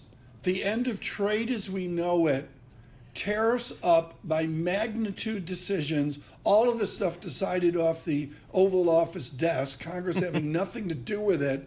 The world's going to come to an end, go to cash. Chivarone, discuss. This is not the time for the triple levered cash fund, Tom. As much as I know you're waiting for that. It's in registration for an ETF. I get it. I get it. Tunis is on the board. We want to make sure it's tax efficient. Look, no, I think here's the story: is you've had an economy that's been built at the altar of efficiency. You had companies that left high labor cost jurisdictions, moved overseas, and could do so because of advances in telecommunication and supply chains. As you look out today, AI, robotics, offers the opportunity to be back in higher labor cost jurisdictions. The problem for the U.S., if you want to rebuild an industrial base, is it still makes more sense to nearshore than onshore. And so the threat of tariffs are designed, we think, and this is what Wall Street's looking through, not to be implemented broadly, but instead to say, if you're going to relocate from China, make sure it's in Alabama, not Mexico. And that, I think, is the play here. It's a push to try to get foreign direct investment in the United States and capital deepening. If that pays off, that'd be really positive. If it doesn't pay off, then you're going to get a little bit of inflation. So this is important. Dominic Constam joining us for our Fed coverage here in 2 days with Mizuho. Constam wrote the Market Wall Street Bible on capital deepening. Do you see a Republican near sweep or sweep is capital deepening for America? Yeah, that's what they're pushing for. I mean, the corporate tax cut was the first element of that. We see today, post that tax cut, that manufacturing construction as a percentage of GDP is the highest it's been in over 40 years. Yeah, but they're going to say Biden did that. I don't care who did it. It's happening. And then the question is can tariffs further that? I mean, or at least the threat of tariffs further that? That's the gamble with Trump, and we're going to see how it pays off over the next 4 years. How do you guys think about taxation both at the corporate and individual level under this administration? Well, this is where the House really matters, and I think we have to see how this plays out. Clearly, large parts of the Trump tax cuts on the personal side are going to be extended with this outcome. If it's a Republican sweep, then probably all of that. And that's important when you think about tariffs, because if tariffs are a tax, what are you doing with income tax policy? If you're offsetting, then that could still be a net tax cut. If you can't push through further tax reductions on the income side and you just impose tariffs, now you're in a net tax increase scenario. Industries. Let's look at like energy, for example. It seems like that's an industry that kind of, is certainly impacted by changes in regulatory outlook here. Is it positive? If so, how positive for the energy space here in the U.S.? So I don't mean to bait and switch on you there, but I think where you really want to focus is in financials. Okay. Right? If you're waking up this morning and you're looking at financials, you have a steeper yield curve, and you have a steeper yield curve, importantly, with long rates that are up, meaning that they can lend at a rate greater than they could yesterday, but because of a steeper yield curve, have a better net interest margin outlook. And then when you think about deregulation, I think they're the biggest beneficiaries. That's why we went overweight small cap value, because it dominates that index, and we thought that would be the big winner. You're right on it, Steve. I'm looking at Bank of America this morning, J.P. Morgan, all up about 6% here today, so presumably good for the big financials here. Any other sectors that you're looking at here that, whether it's, how about technology? Mixed messages on the campaign trail about how the Trump administration will view Silicon Valley. Well, I think you always start with the fundamentals, and the fundamentals are you no longer have an inverted yield curve. You are now in a rate cut cycle, and you've had earnings growth leadership that shifted. It was dominated by Mag 7, much less so now. And then again, if you think about the Trump set of policies, they are likely less advantageous to large cap tech than they are something like small caps. And so I think the broadening out that we've started to see over the last couple of months is likely to accelerate in the year end. Right. And so it's not there's anything wrong with large cap growth. It's just that there's a much better story, I think, on small caps and value cyclicals. Okay. Well, then what are you doing with Mag 7? What's Steve Auth doing with Mag 7? So, look, we've been underweight. We're 2 points underweight large cap growth relative to our kind of benchmark weights. And that capital has gone again to small caps, both growth and value, and value cyclicals in the large cap space. Steve Chivarone, thank you so much. He's with Federated Hermes with some really great perspective, particularly on allocation as well. Futures up 123 points. That's S&P futures. The VIX in almost 5 big figures. It's a post-election shift from an angst of 22 to a Mateo Nirvana of 15.87. With our interactive brokers, Bloomberg Business Flash. Here's Lisa Mateo. Yeah, we've got futures rallying. We've got yields rising, Bitcoin soaring, markets still digesting Donald Trump's presidential victory. Right now, we'll start with NASDAQ futures up more than 1.5%, 355 points. Dow futures up nearly 3%, 1,228 points. S&P futures up about 2% at 124 points. The bond market, the 2-year yield, 4.26%, up 8 basis points. The yield on the 10-year, 4.44%. That's up 16 basis points. And we'll go to the 30-year, 4.63%. That's up 19 basis points. I want to point out currency. The dollar up more than 1.5%. The Japanese yen down about 1.5%. The euro down 2%. British pound down nearly 1.5%. We have Bitcoin up nearly 7% at around 73,000. Taking a look at a few other crypto-related stocks, we have Mara Holdings up 9%. CleanSpark up about 12%. We go to shares of Trump Media and Technology up 25%, and shares of Tesla up 12%. 12% investors feel Elon Musk is going to benefit from Donald Trump's win. And finally, shares of Tilray, they're down 6% after recreational marijuana use was rejected in Florida. That is your Bloomberg Business Flash. Paul and Tom. Lisa, thanks so much. Bloomberg Surveillance this post-election day.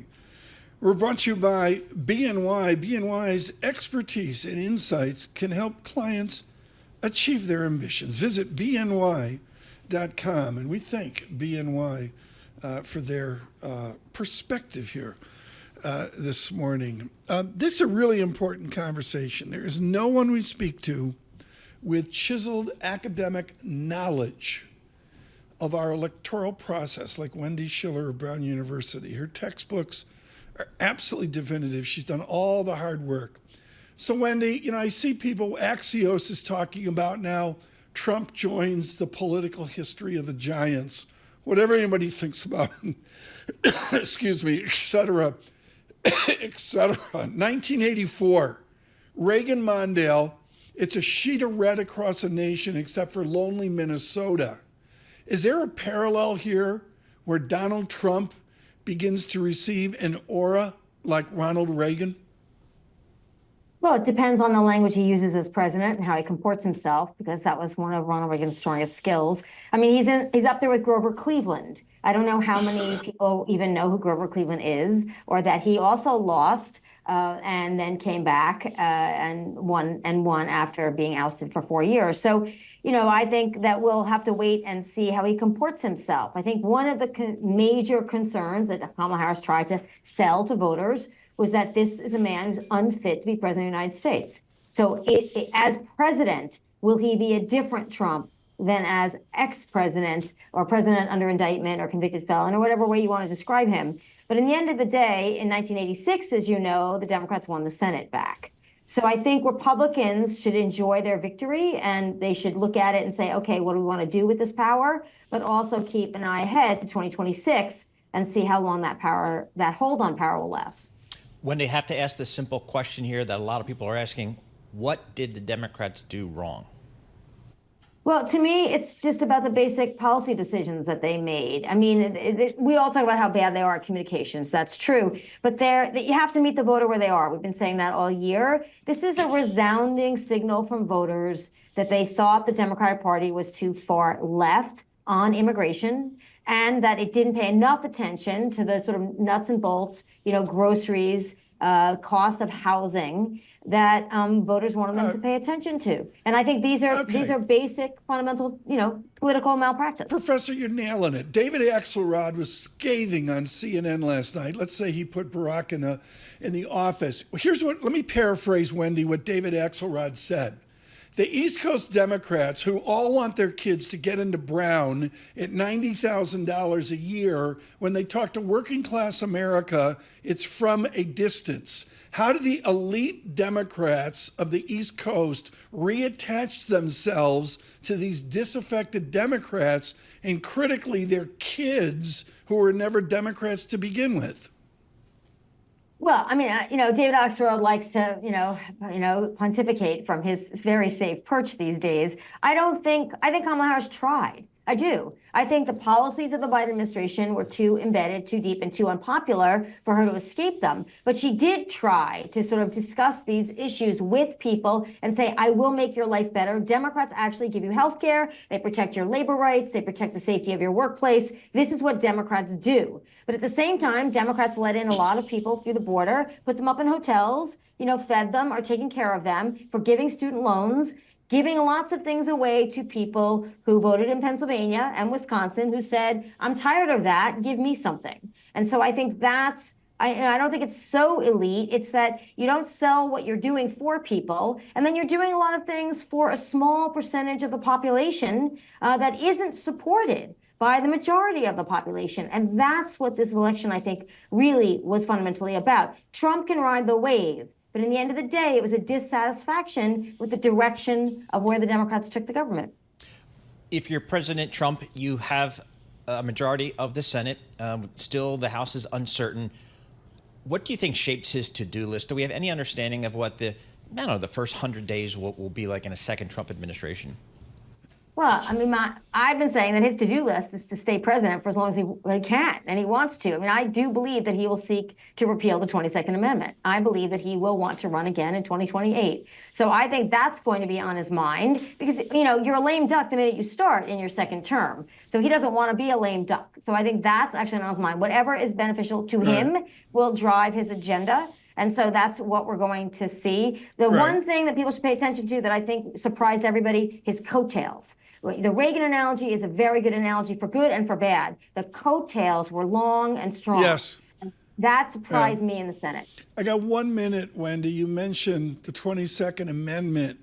How does Vice President Vance fit into 1600 Pennsylvania Avenue? Well, if you've read your Shakespeare, it's either going to be Othello, it's going to be Hamlet, Macbeth, you take your pick.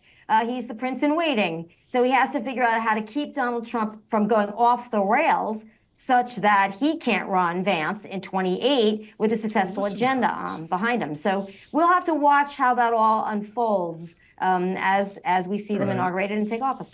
Professor, thank you for your perspective before this stunning election and here the day afterwards. We'll speak to Wendy Schiller here in the coming days and weeks as well. I mean, the age gap, I don't have the statistics in front of me. Has there ever been an age gap of President Trump to the third youngest vice president ever? Yeah, it's interesting. So we'll have to see what kind of role Vance plays in this administration. I cut off Professor Schiller. Was I rude? I think that was my rude moment for the day. Liz Ann Saunders getting the Ardeni on us. May I quote Paul exactly? Surprised there isn't more chatter about the Fed decision tomorrow and whether they might not cut given what's going on in the markets. Yeah, exactly. Again, the Fed, we'll hear from the Fed policy at 2 p.m. Tomorrow, Wall Street time, and then the press conference at 2:30. Michael McKee, Bloomberg's Michael McKee, will be in Washington for that press conference, so we'll have the latest there. And the expectation from the market is a 25 basis point cut again, but there's a lot of folks saying that maybe the data suggests they don't have to do anything. So we'll see tomorrow. We continue our coverage as votes are counted across the nation. We need to be schooled now from one William Joel.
This is Bloomberg Surveillance with Tom Keene and Paul Sweeney. Why are we upset if we're creating jobs? Inflation's still a thing out there for the everyday consumer. With Lisa Mateo on markets. The economic calendar jam-packed today. And Michael Barr with news. Tensions between the U.S. and China have heated up even more. The best in economics, finance, investment, and international relations. This is Bloomberg Surveillance on Bloomberg Radio. Good morning, everyone. Tom Keene, Paul Sweeney, Michael Barr, Lisa Mateo. We welcome all of you across this nation. I look at the Philadelphia Inquirer. Trump wins presidency. The president-elect defeats Harris in decisive victory. Casey and McCormick remain uncalled. We'll go to David Gurr in Philadelphia in moments. And then I go over to the Detroit Free Press. The election second. The headline is Detroit Lions 7-1. Beneath that headline is Trump reclaims White House. Donald Trump wins presidency in stunning political comeback. And may I note the Democrats held the 8th district, a very ill Dan Kildee. We send him our thoughts. He's been a good supporter of surveillance over the years. Romaine Bostick and David Gurr with us in moments. Futures, S&P futures up 118. Dow futures up a Romaine Bostick 1,200 points. The VIX craters 22 to 15.87. Look to the close this afternoon. Yes. For interpretation. Okay. The VIX. Carol Master. 22. Carol Master, and, Tim and the rest. And, we'll have to see. Dollar's stronger. That's a key item today. Everybody in FX printing up a storm, writing a storm. Neil Dutta just contacted me. Oh, did? Okay. Said, excuse me. He says this is a growth election as well. Bloomberg surveillance this morning.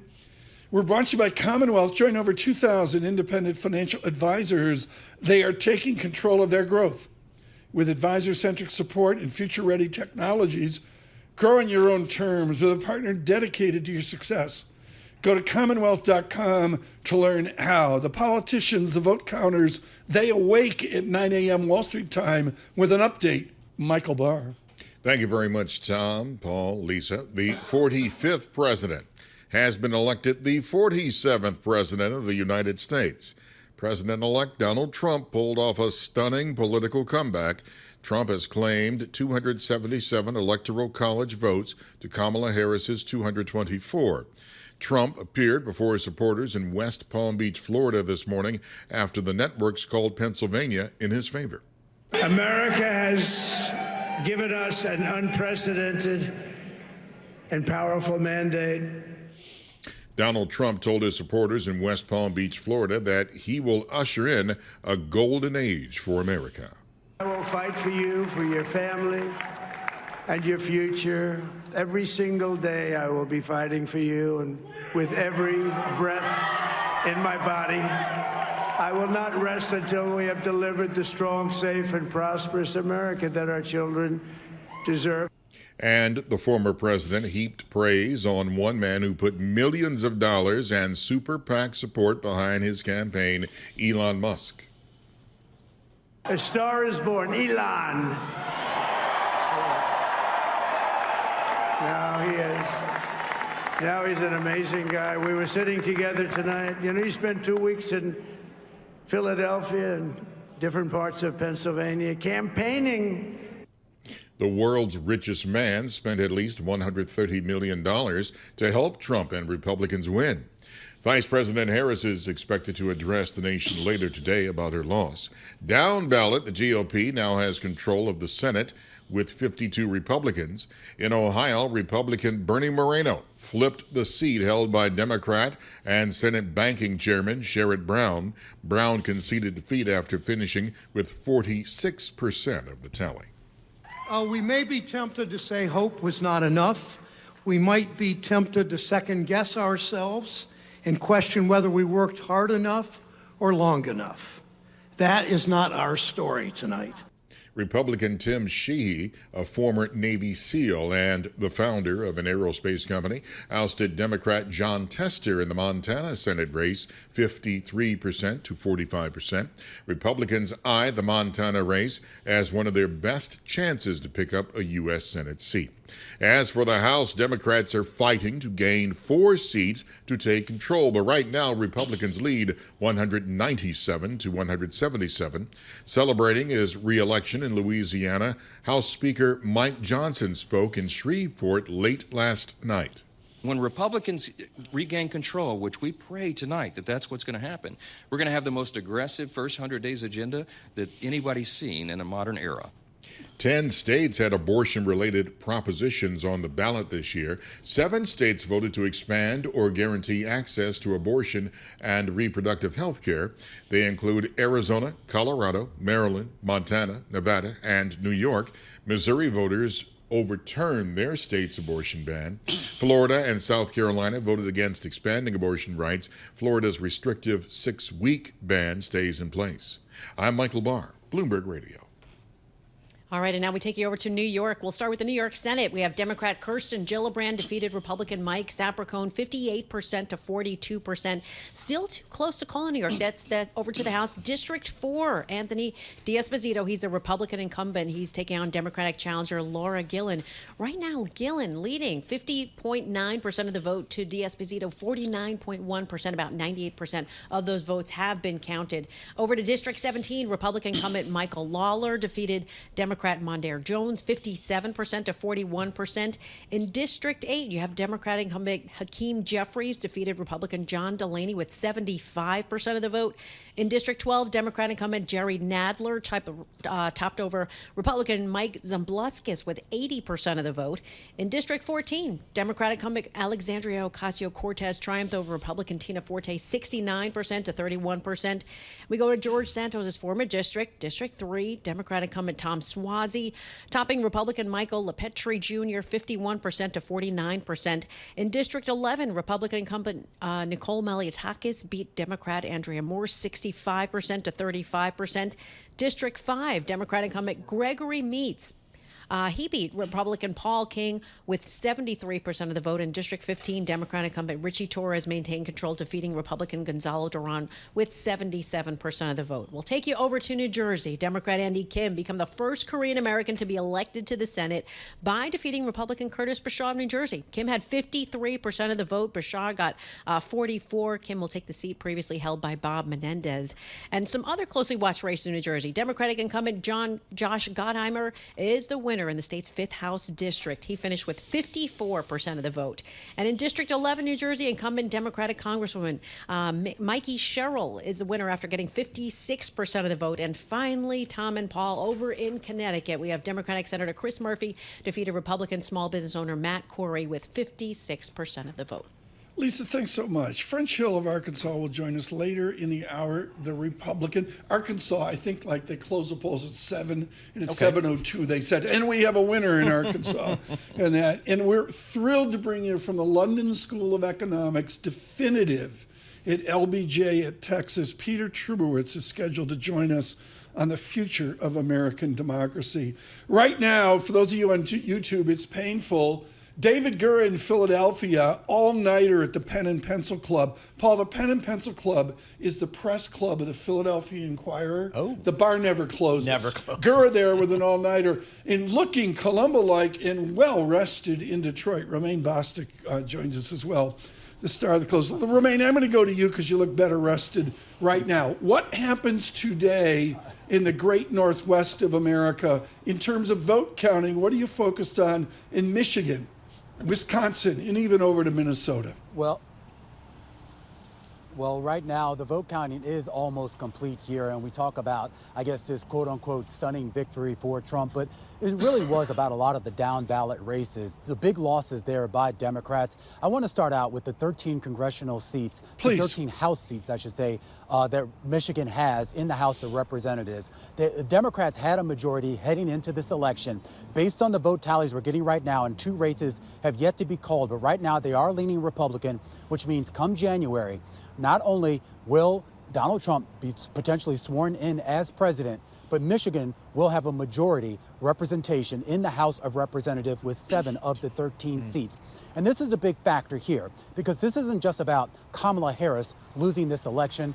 A lot of the scuttlebutt here on the street is about why the Democrats overall were not able to keep this state blue. And be sure, Tom, I really want to make this clear. As we talk today, this is not a blue state anymore. This is really important and harkens back to George Romney, Mitt Romney's father, with all that he did for the American auto industry. It's really from another time and place. David Gurran, you and I have been going back and forth, and is Mike Allen and the team at Axios say this is an election of seismic change that codifies Donald Trump as a great politician. How do you expect he will manage that after he takes his hand off the Bible the day of the inauguration?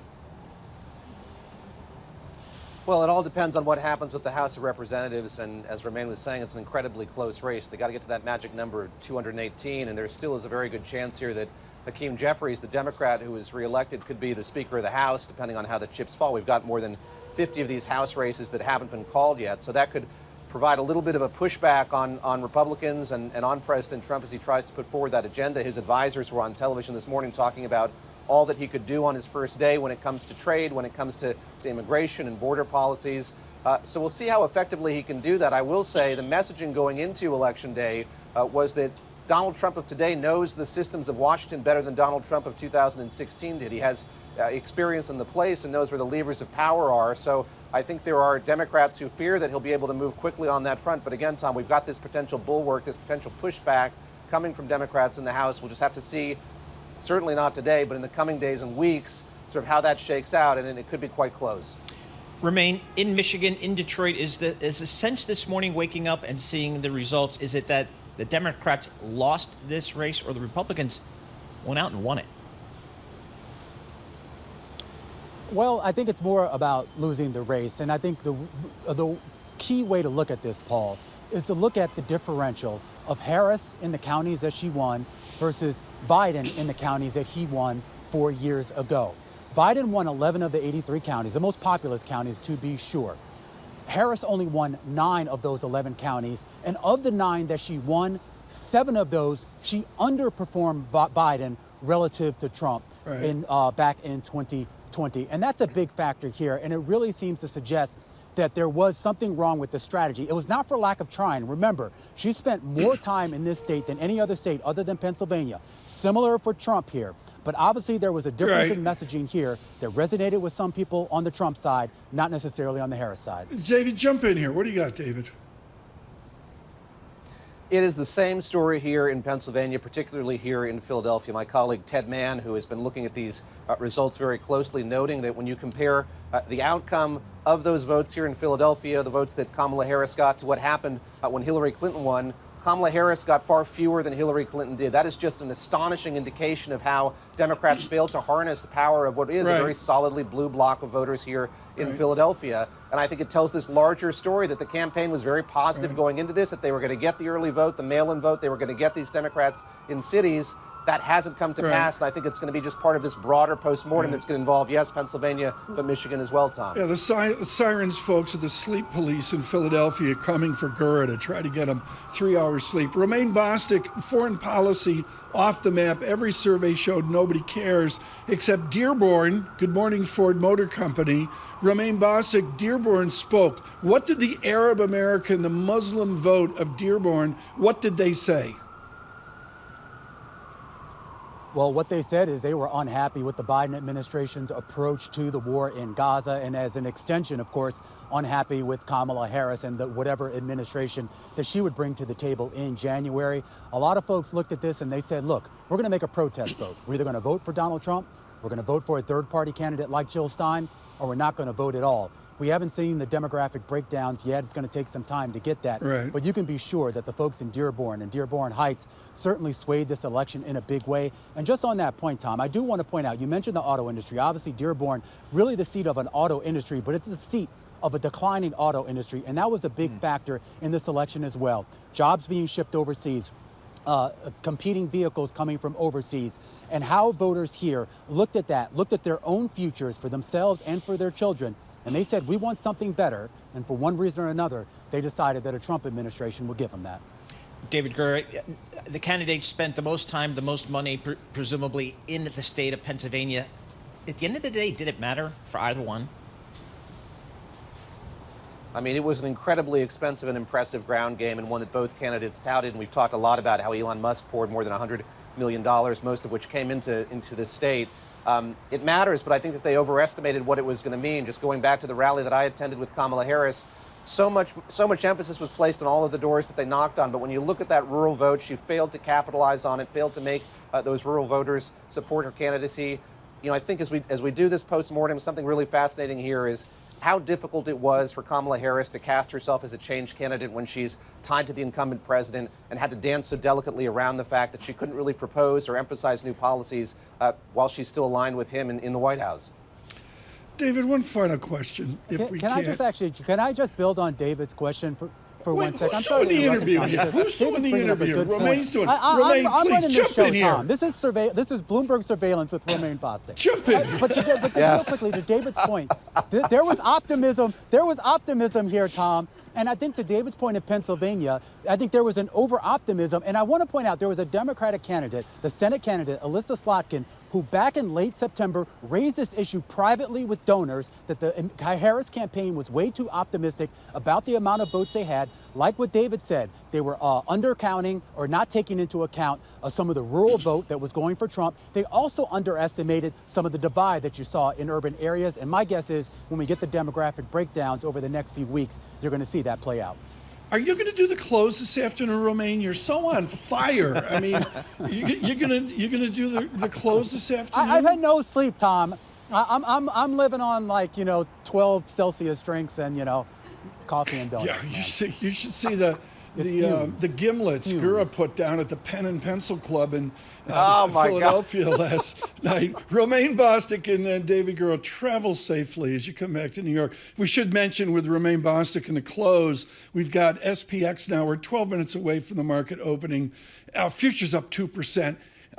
Small caps, Russell's up 5.9%. We needed a data check better than I just did from the Interactive Broker Studios. A Bloomberg Business Flash. Here's Lisa Mateo. Okay, and this one is sponsored. Give me a minute as I start to get through my sheets right here. There's a lot going on this morning. The wheels are coming off the bus, folks. Here we go.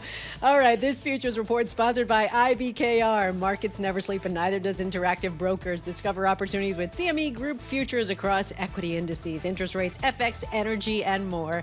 Access CME futures around the clock at Interactive Brokers.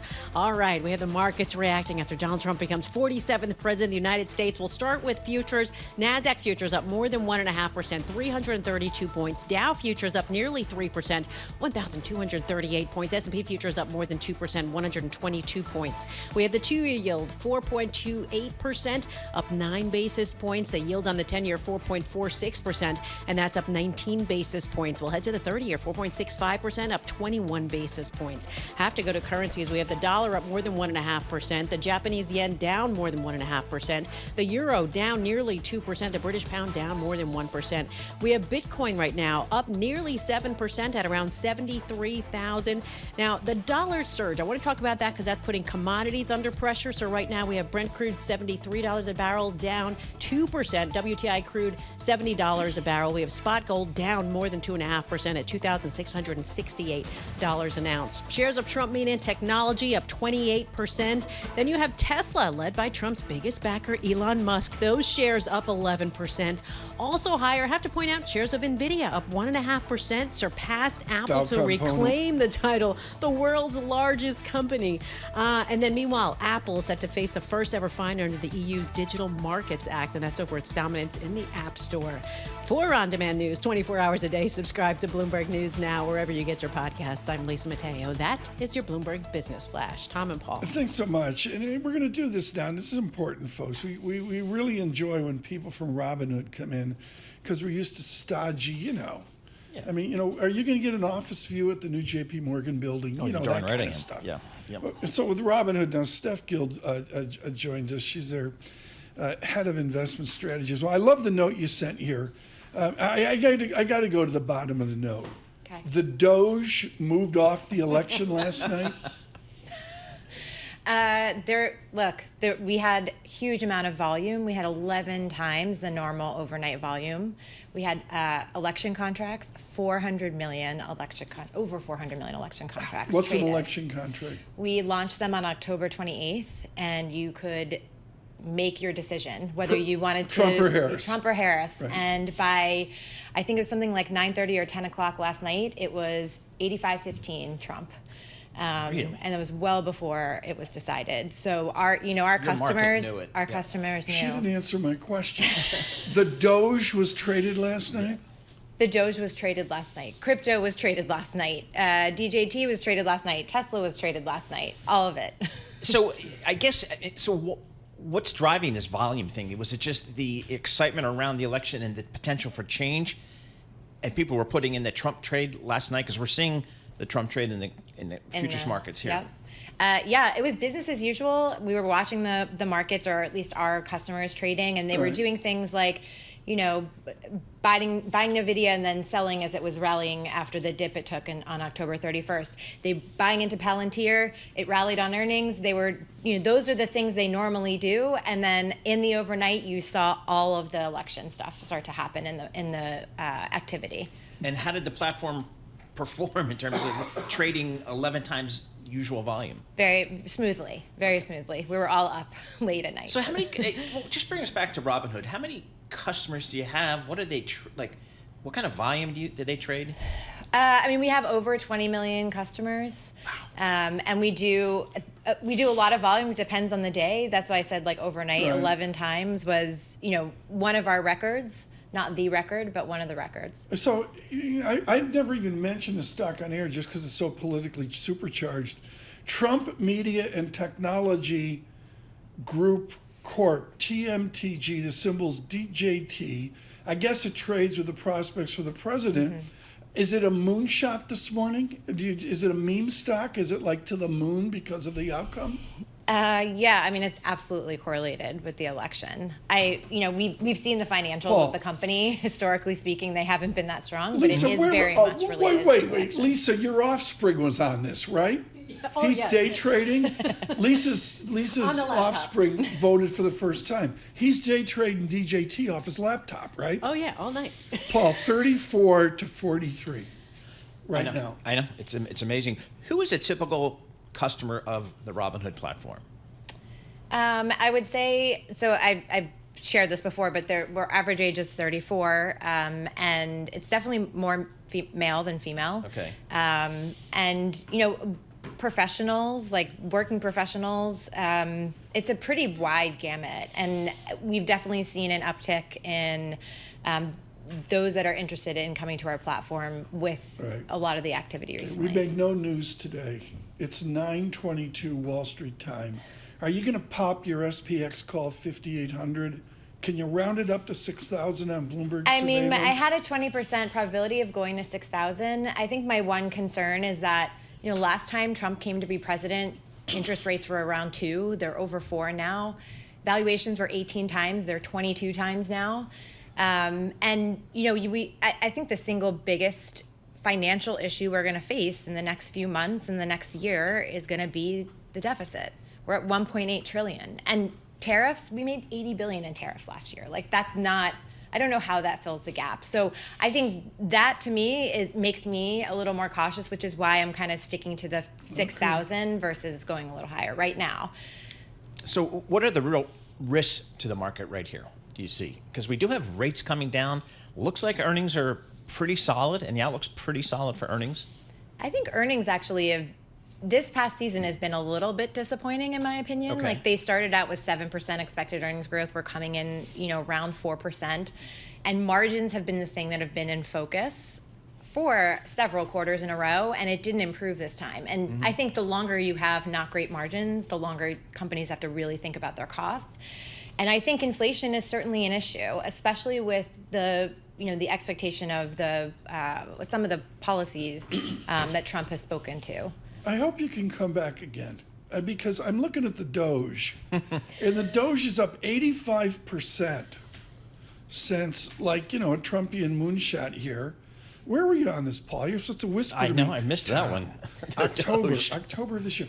Tom, buy the Doge. Day. It's going up 85%. I didn't even. Bloomberg has a quote on the Doge. Sure. XDG. I didn't know that. Yeah, exactly. I'm learning every day. I know. Stephanie Gill, thank you so much for joining us on Robinhood. Really, really informative with huge trading volume there into You're open like 24/7? Yes. Really? Like equities? Like Yes. everything? Yeah. That's how they do it. That's how they That's what trade. Damien does. Damien's I know, like Sass Hour, I don't 24/7. It's actually 24/5 to be 24/5. 24/5. Okay, we're not But trading on the BitDog weekends. trades all weekend. I think so. Something Yes. like that. I'm learning. It does. I'm back with Anaconda Copper, Steph. Yeah. Cut me some slack here. What do you see, Paul? All right, I see. This market futures sharply higher time as we've seen all morning. Get the S&P up just a little more than 2%. We've got the Dow. I like to call out the round number, up about 1,200 points, 43,500. That's 2.8%, and Nasdaq up 1.6%. And as you've been calling out the small cap, RTY up over 6%. 10-year real yield, 2.10%, up 14 basis points. Neil Dutta said, look, this is a repricing for growth. There's all these theories in this. And the great optimist, Neil Dutta, said they're just repricing a Trumpian growth. We're going to continue. We've got an important half hour with you coming up. French Hill of Arkansas, Peter Trubowitz of the London School of Economics. Stay with us. Bloomberg Surveillance.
Markets, headlines, and breaking news 24 hours a day on Bloomberg Radio, Bloomberg Television, and the Bloomberg Business app. This is a Bloomberg Business Flash. And this opening bell report brought to you by JP Morgan Asset Management. Stay informed on today's fastest growing investment vehicle with a new guide to ETFs. Visit jpmorgan.com/ETFs insights to learn more. All right, we've been seeing widespread rallies on Wall Street this morning following Donald Trump's presidential victory, with futures soaring, the dollar posting its biggest gain against major currencies since 2020, and bond yields soaring. Not to mention we have the Fed's interest rate decision tomorrow. So we're off and running. Let's get right to it. We'll start with the S&P 500 up nearly 2%. 112 points at 5,895. We have the Dow up more than 3%, 1,299. We have the at 43,522. The Nasdaq up more than 1.5%, 332 points at 18,733. We head over to the 2-year yield, 4.28%. That's up 10 basis points. The yield on the 10-year, 4.647%. That's up 19 basis points. And we'll head to the 30-year, 4.65%. That's up 21 basis points. We move over to currencies. We have the dollar up more than 1.5%. We have the Japanese yen down more than 1.5%. The euro down 2%. The British pound down 1.5%. Bitcoin up more than 7.5% at around 74,000 at the open. Let's check in with Trump Media and Technology, up 26%. And we have Tesla shares up about 12%. That is your Bloomberg opening bell report. Tom and Paul. Lisa Mateo, thanks so much. Greatly appreciate it. We've got some opening quotes out there now, as Lisa's given you. The key quote for Global Wall Street is a VIX from 22 to 15.84. I do want to mention the 10-year real yield, the inflation-adjusted yield, explodes out 13 beeps to 2.09%. Edward Yardeni blistering the Fed should pause and not raise rates here in a day. And also Liz Ann Sonder following up with, hey, I know the election's a big deal, but Liz Ann Sonder at Schwab saying pay attention to the Fed meeting. Pay attention to the Fed Lots of meeting. support. So we'll have that the statement time will come out 2 p.m. Wall Street time, and then the press conference at 2:30. We need to get an election update. French Hill on deck from Arkansas, and I'm thrilled that Peter Trubowitz will join us in moments. But excellent. first, Michael Barr. Thank you very much, Tom, Paul, Lisa. He is now President-elect Donald Trump. He won 277 electoral college votes to become the 47th president of the United States. At his campaign headquarters in West Palm Beach, Florida, Trump told his supporters this is a magnificent victory for the American people. I will not rest until we have delivered the strong, safe, and prosperous America that our children deserve and that you deserve. And Trump saluted one of his backers. Robert F. Kennedy Jr., he came in. And he's going to help make America healthy again. Kennedy, a vaccine skeptic, might run government health agencies. The man who's set to be the next vice president of the United States, J.D. Vance, joined the celebration in West Palm Beach.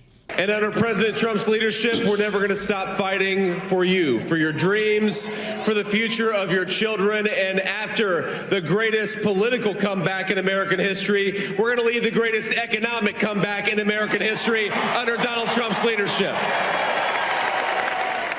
The 40-year-old Vance would be the third youngest vice president in history.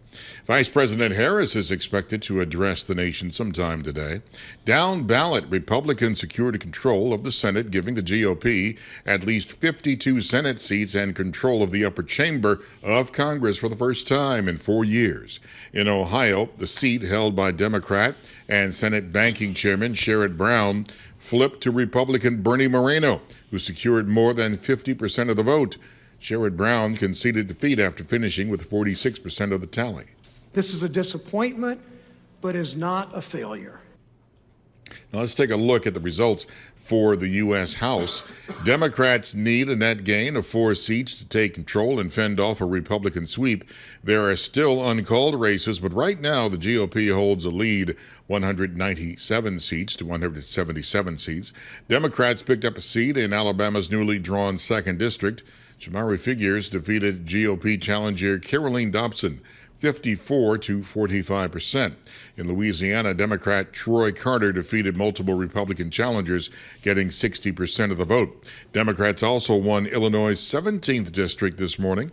Eric Sorensen defeated Republican Joe McGraw 53 to 46%. Several states had pro-abortion rights items on the ballot.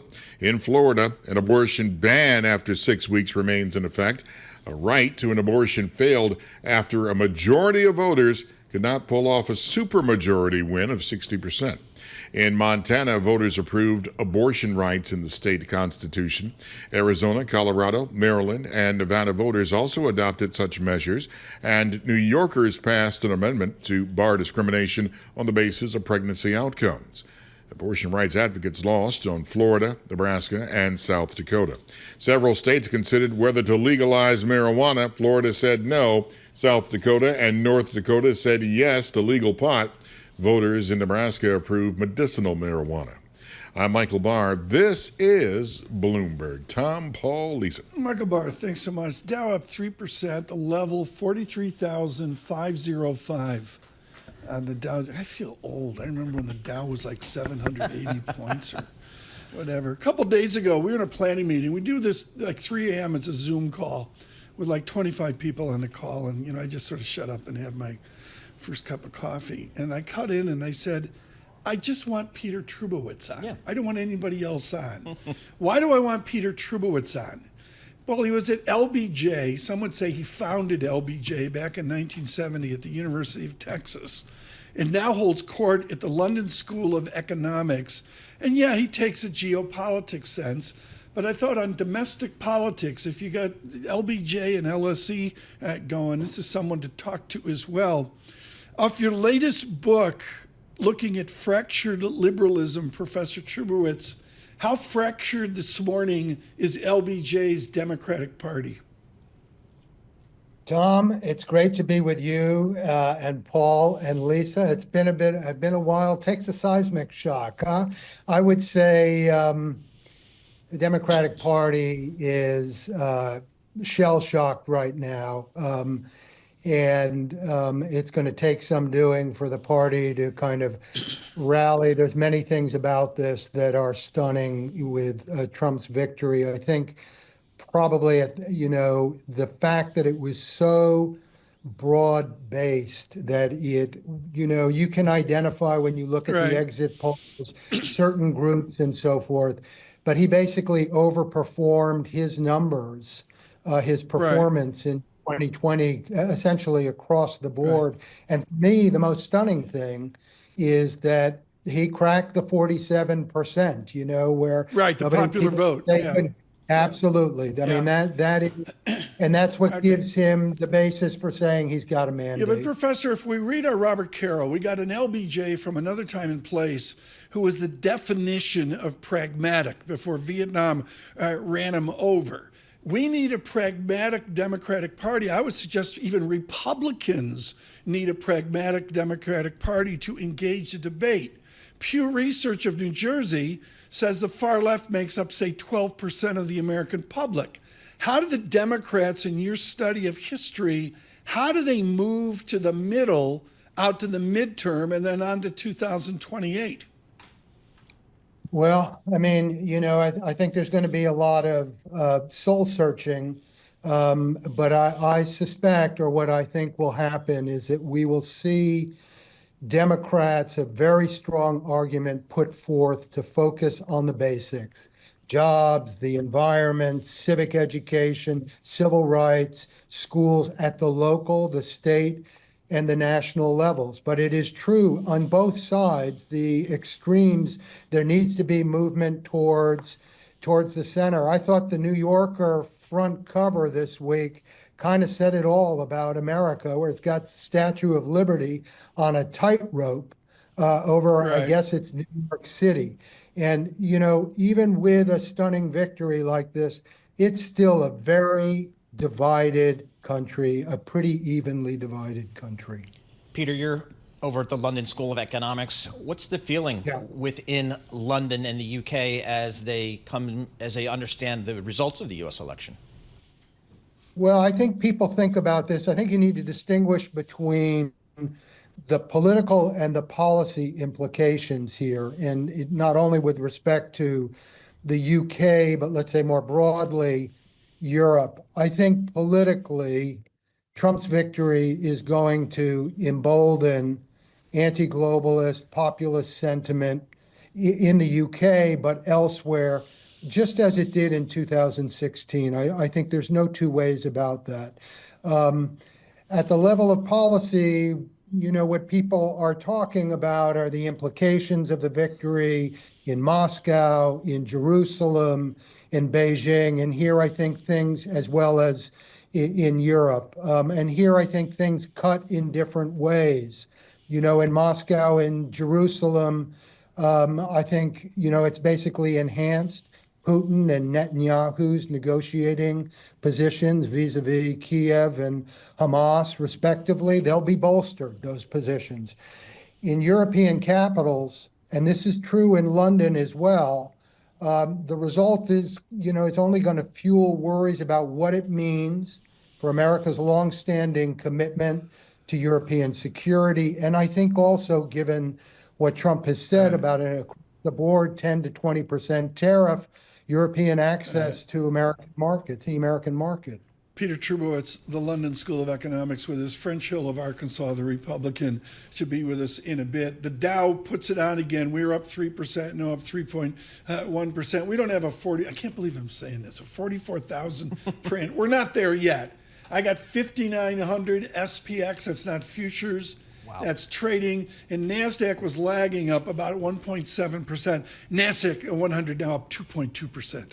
Peter, what would you like to see the Trump administration do as it relates to tariffs? That seem to be one of the few economic discussion points here in this election were tariffs. How do you think this plays out?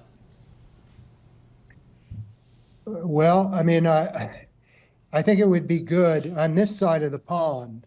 I think there's a real strong desire, given the outcome here, to have consultations about this, but it's not obvious to me that that's what's going to happen. And if Trump does slap tariffs, there will almost certainly be retaliation here as well. And that's a downward spiral, and one doesn't know where that goes. I mean, I think the bigger question in some respects is what happens on the other side.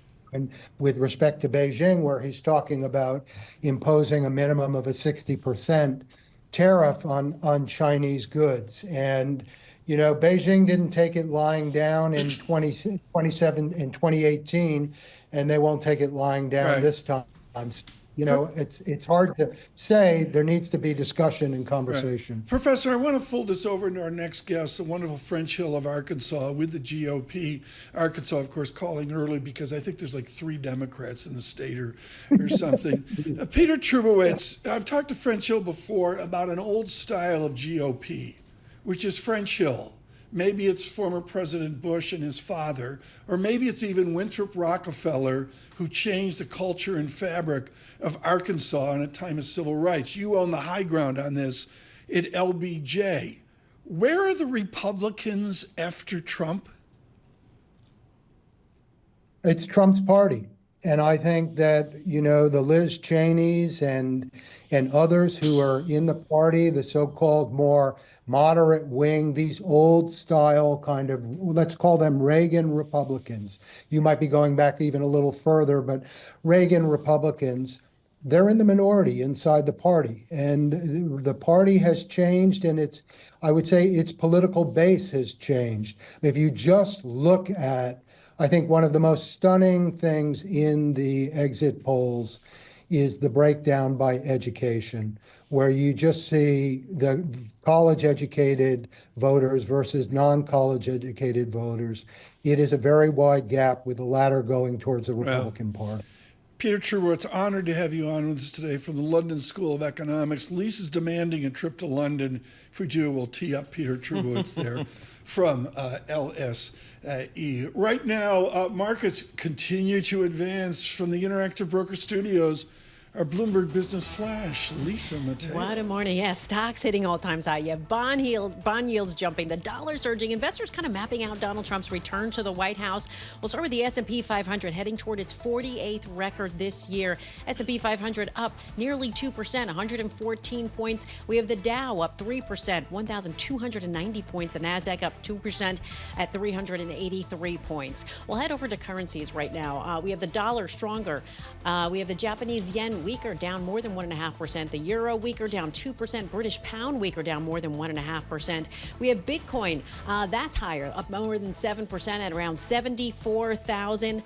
Bitcoin, since we're talking about Bitcoin, I want to take a look at a few crypto-related stocks. We have Coinbase right now. That is up 17%.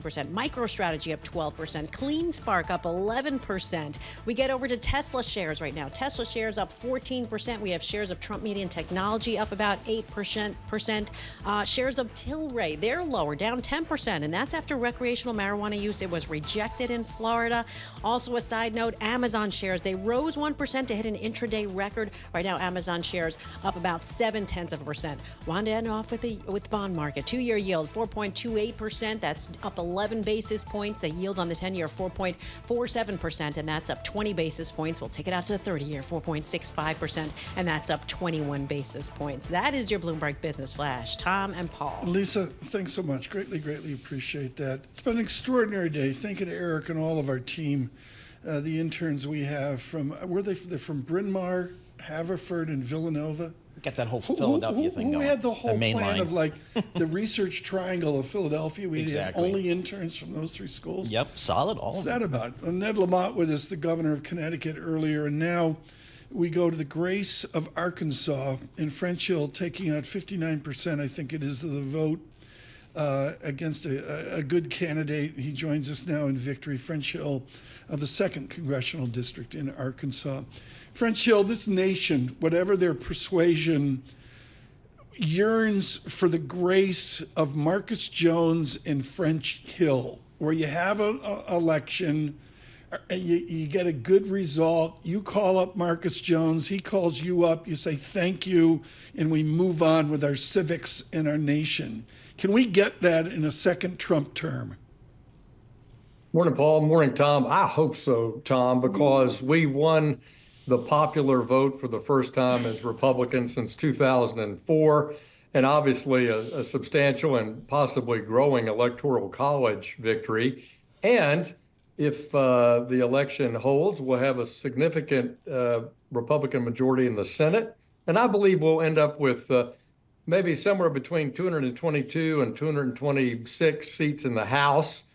We have 220 today, so not a big majority over the 218 needed to control the House. But I think that sends a message. Let's try to work together and let's produce results for the American people. Let's not squander that popular electoral college victory and Republican majorities in the House and Senate. Congressman, what would be, or what do you think the party's to-do list should be at this point, given that the Republicans now control the White House, the Senate, and potentially the House? What would the to-do list, what should it look like? Well, there's so much undone, Paul. This isn't where I would start, but I think it's essential politically, and that's that we need to have legislated solutions that both parties can vote for that will secure the border and reform our immigration system. We keep walking up to the edge of doing it, but not doing it. So I think that could be important. And in that, maybe we could reform the green card system. We could have encouragement for people who want to move here and start a business. We could take care of the many, many people in this country legally awaiting a green card who've been here for years to work. Anyway, you get my point. I think that's an issue that's easily skipped over. The important issues for the Trump administration going into its first 100 days, besides confirming their leaders, are using budget reconciliation to try to continue to bring federal spending down from the pandemic avalanche of spending, and pick and choose among the tax cuts that are expiring in 2025 as to what to keep. And then finally, work together with recent Supreme Court cases that have limited federal agency discretion under the so-called Chevron deference to getting Congress working on a regulatory budget, a regulatory agenda.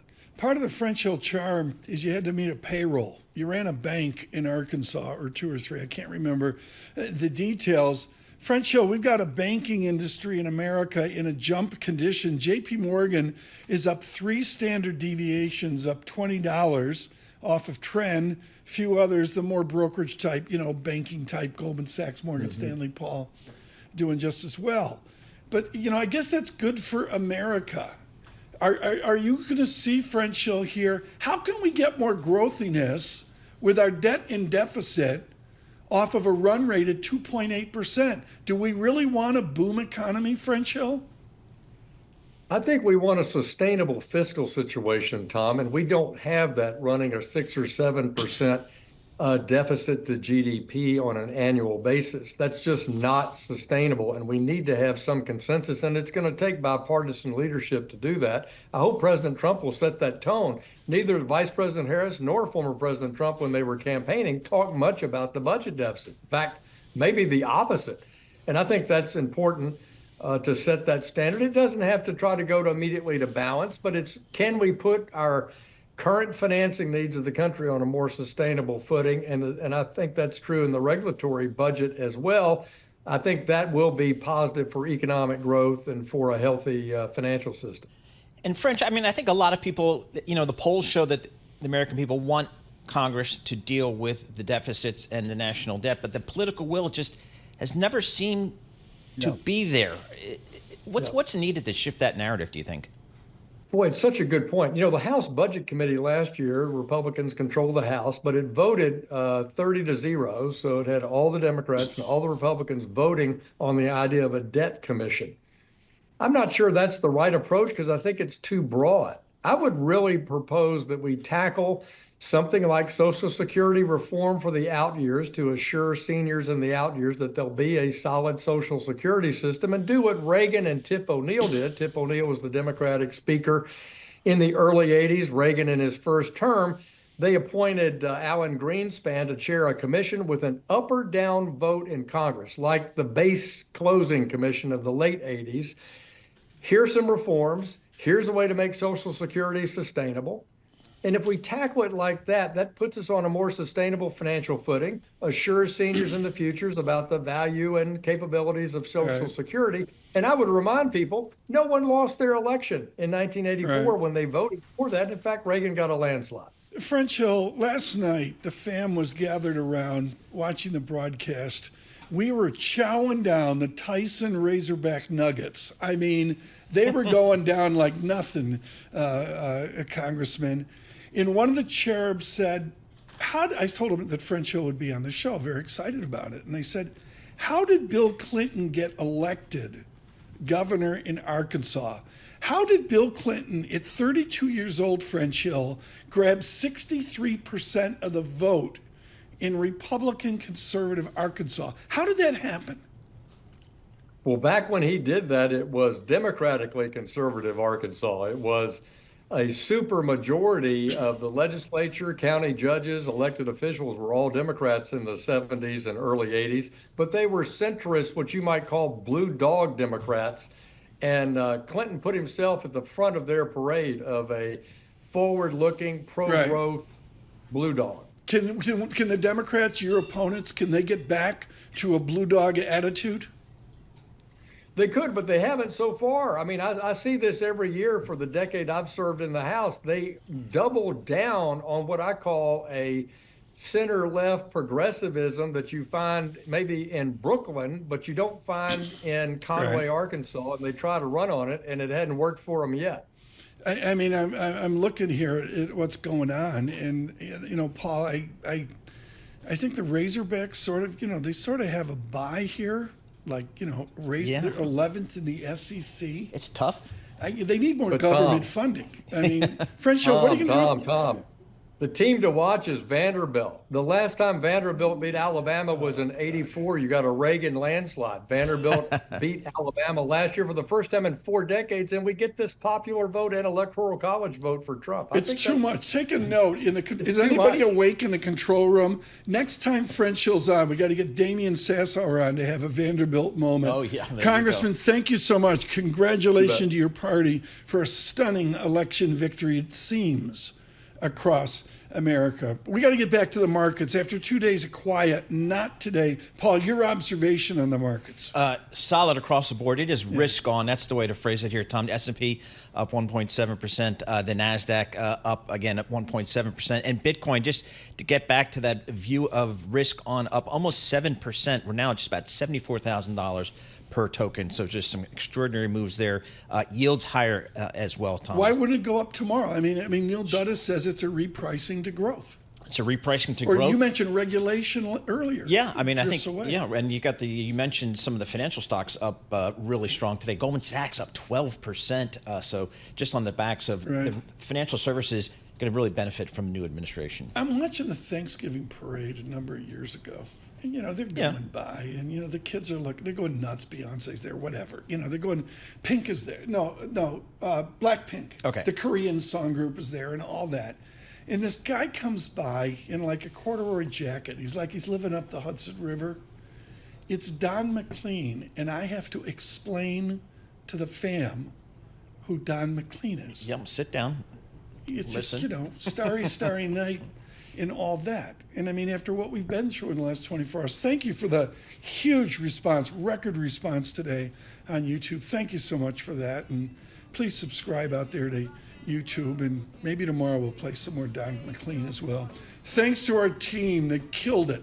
A sleepless 24 hours. We'll see you tomorrow. Paul Sweeney continues here as election results come in. Good morning. I saw you dancing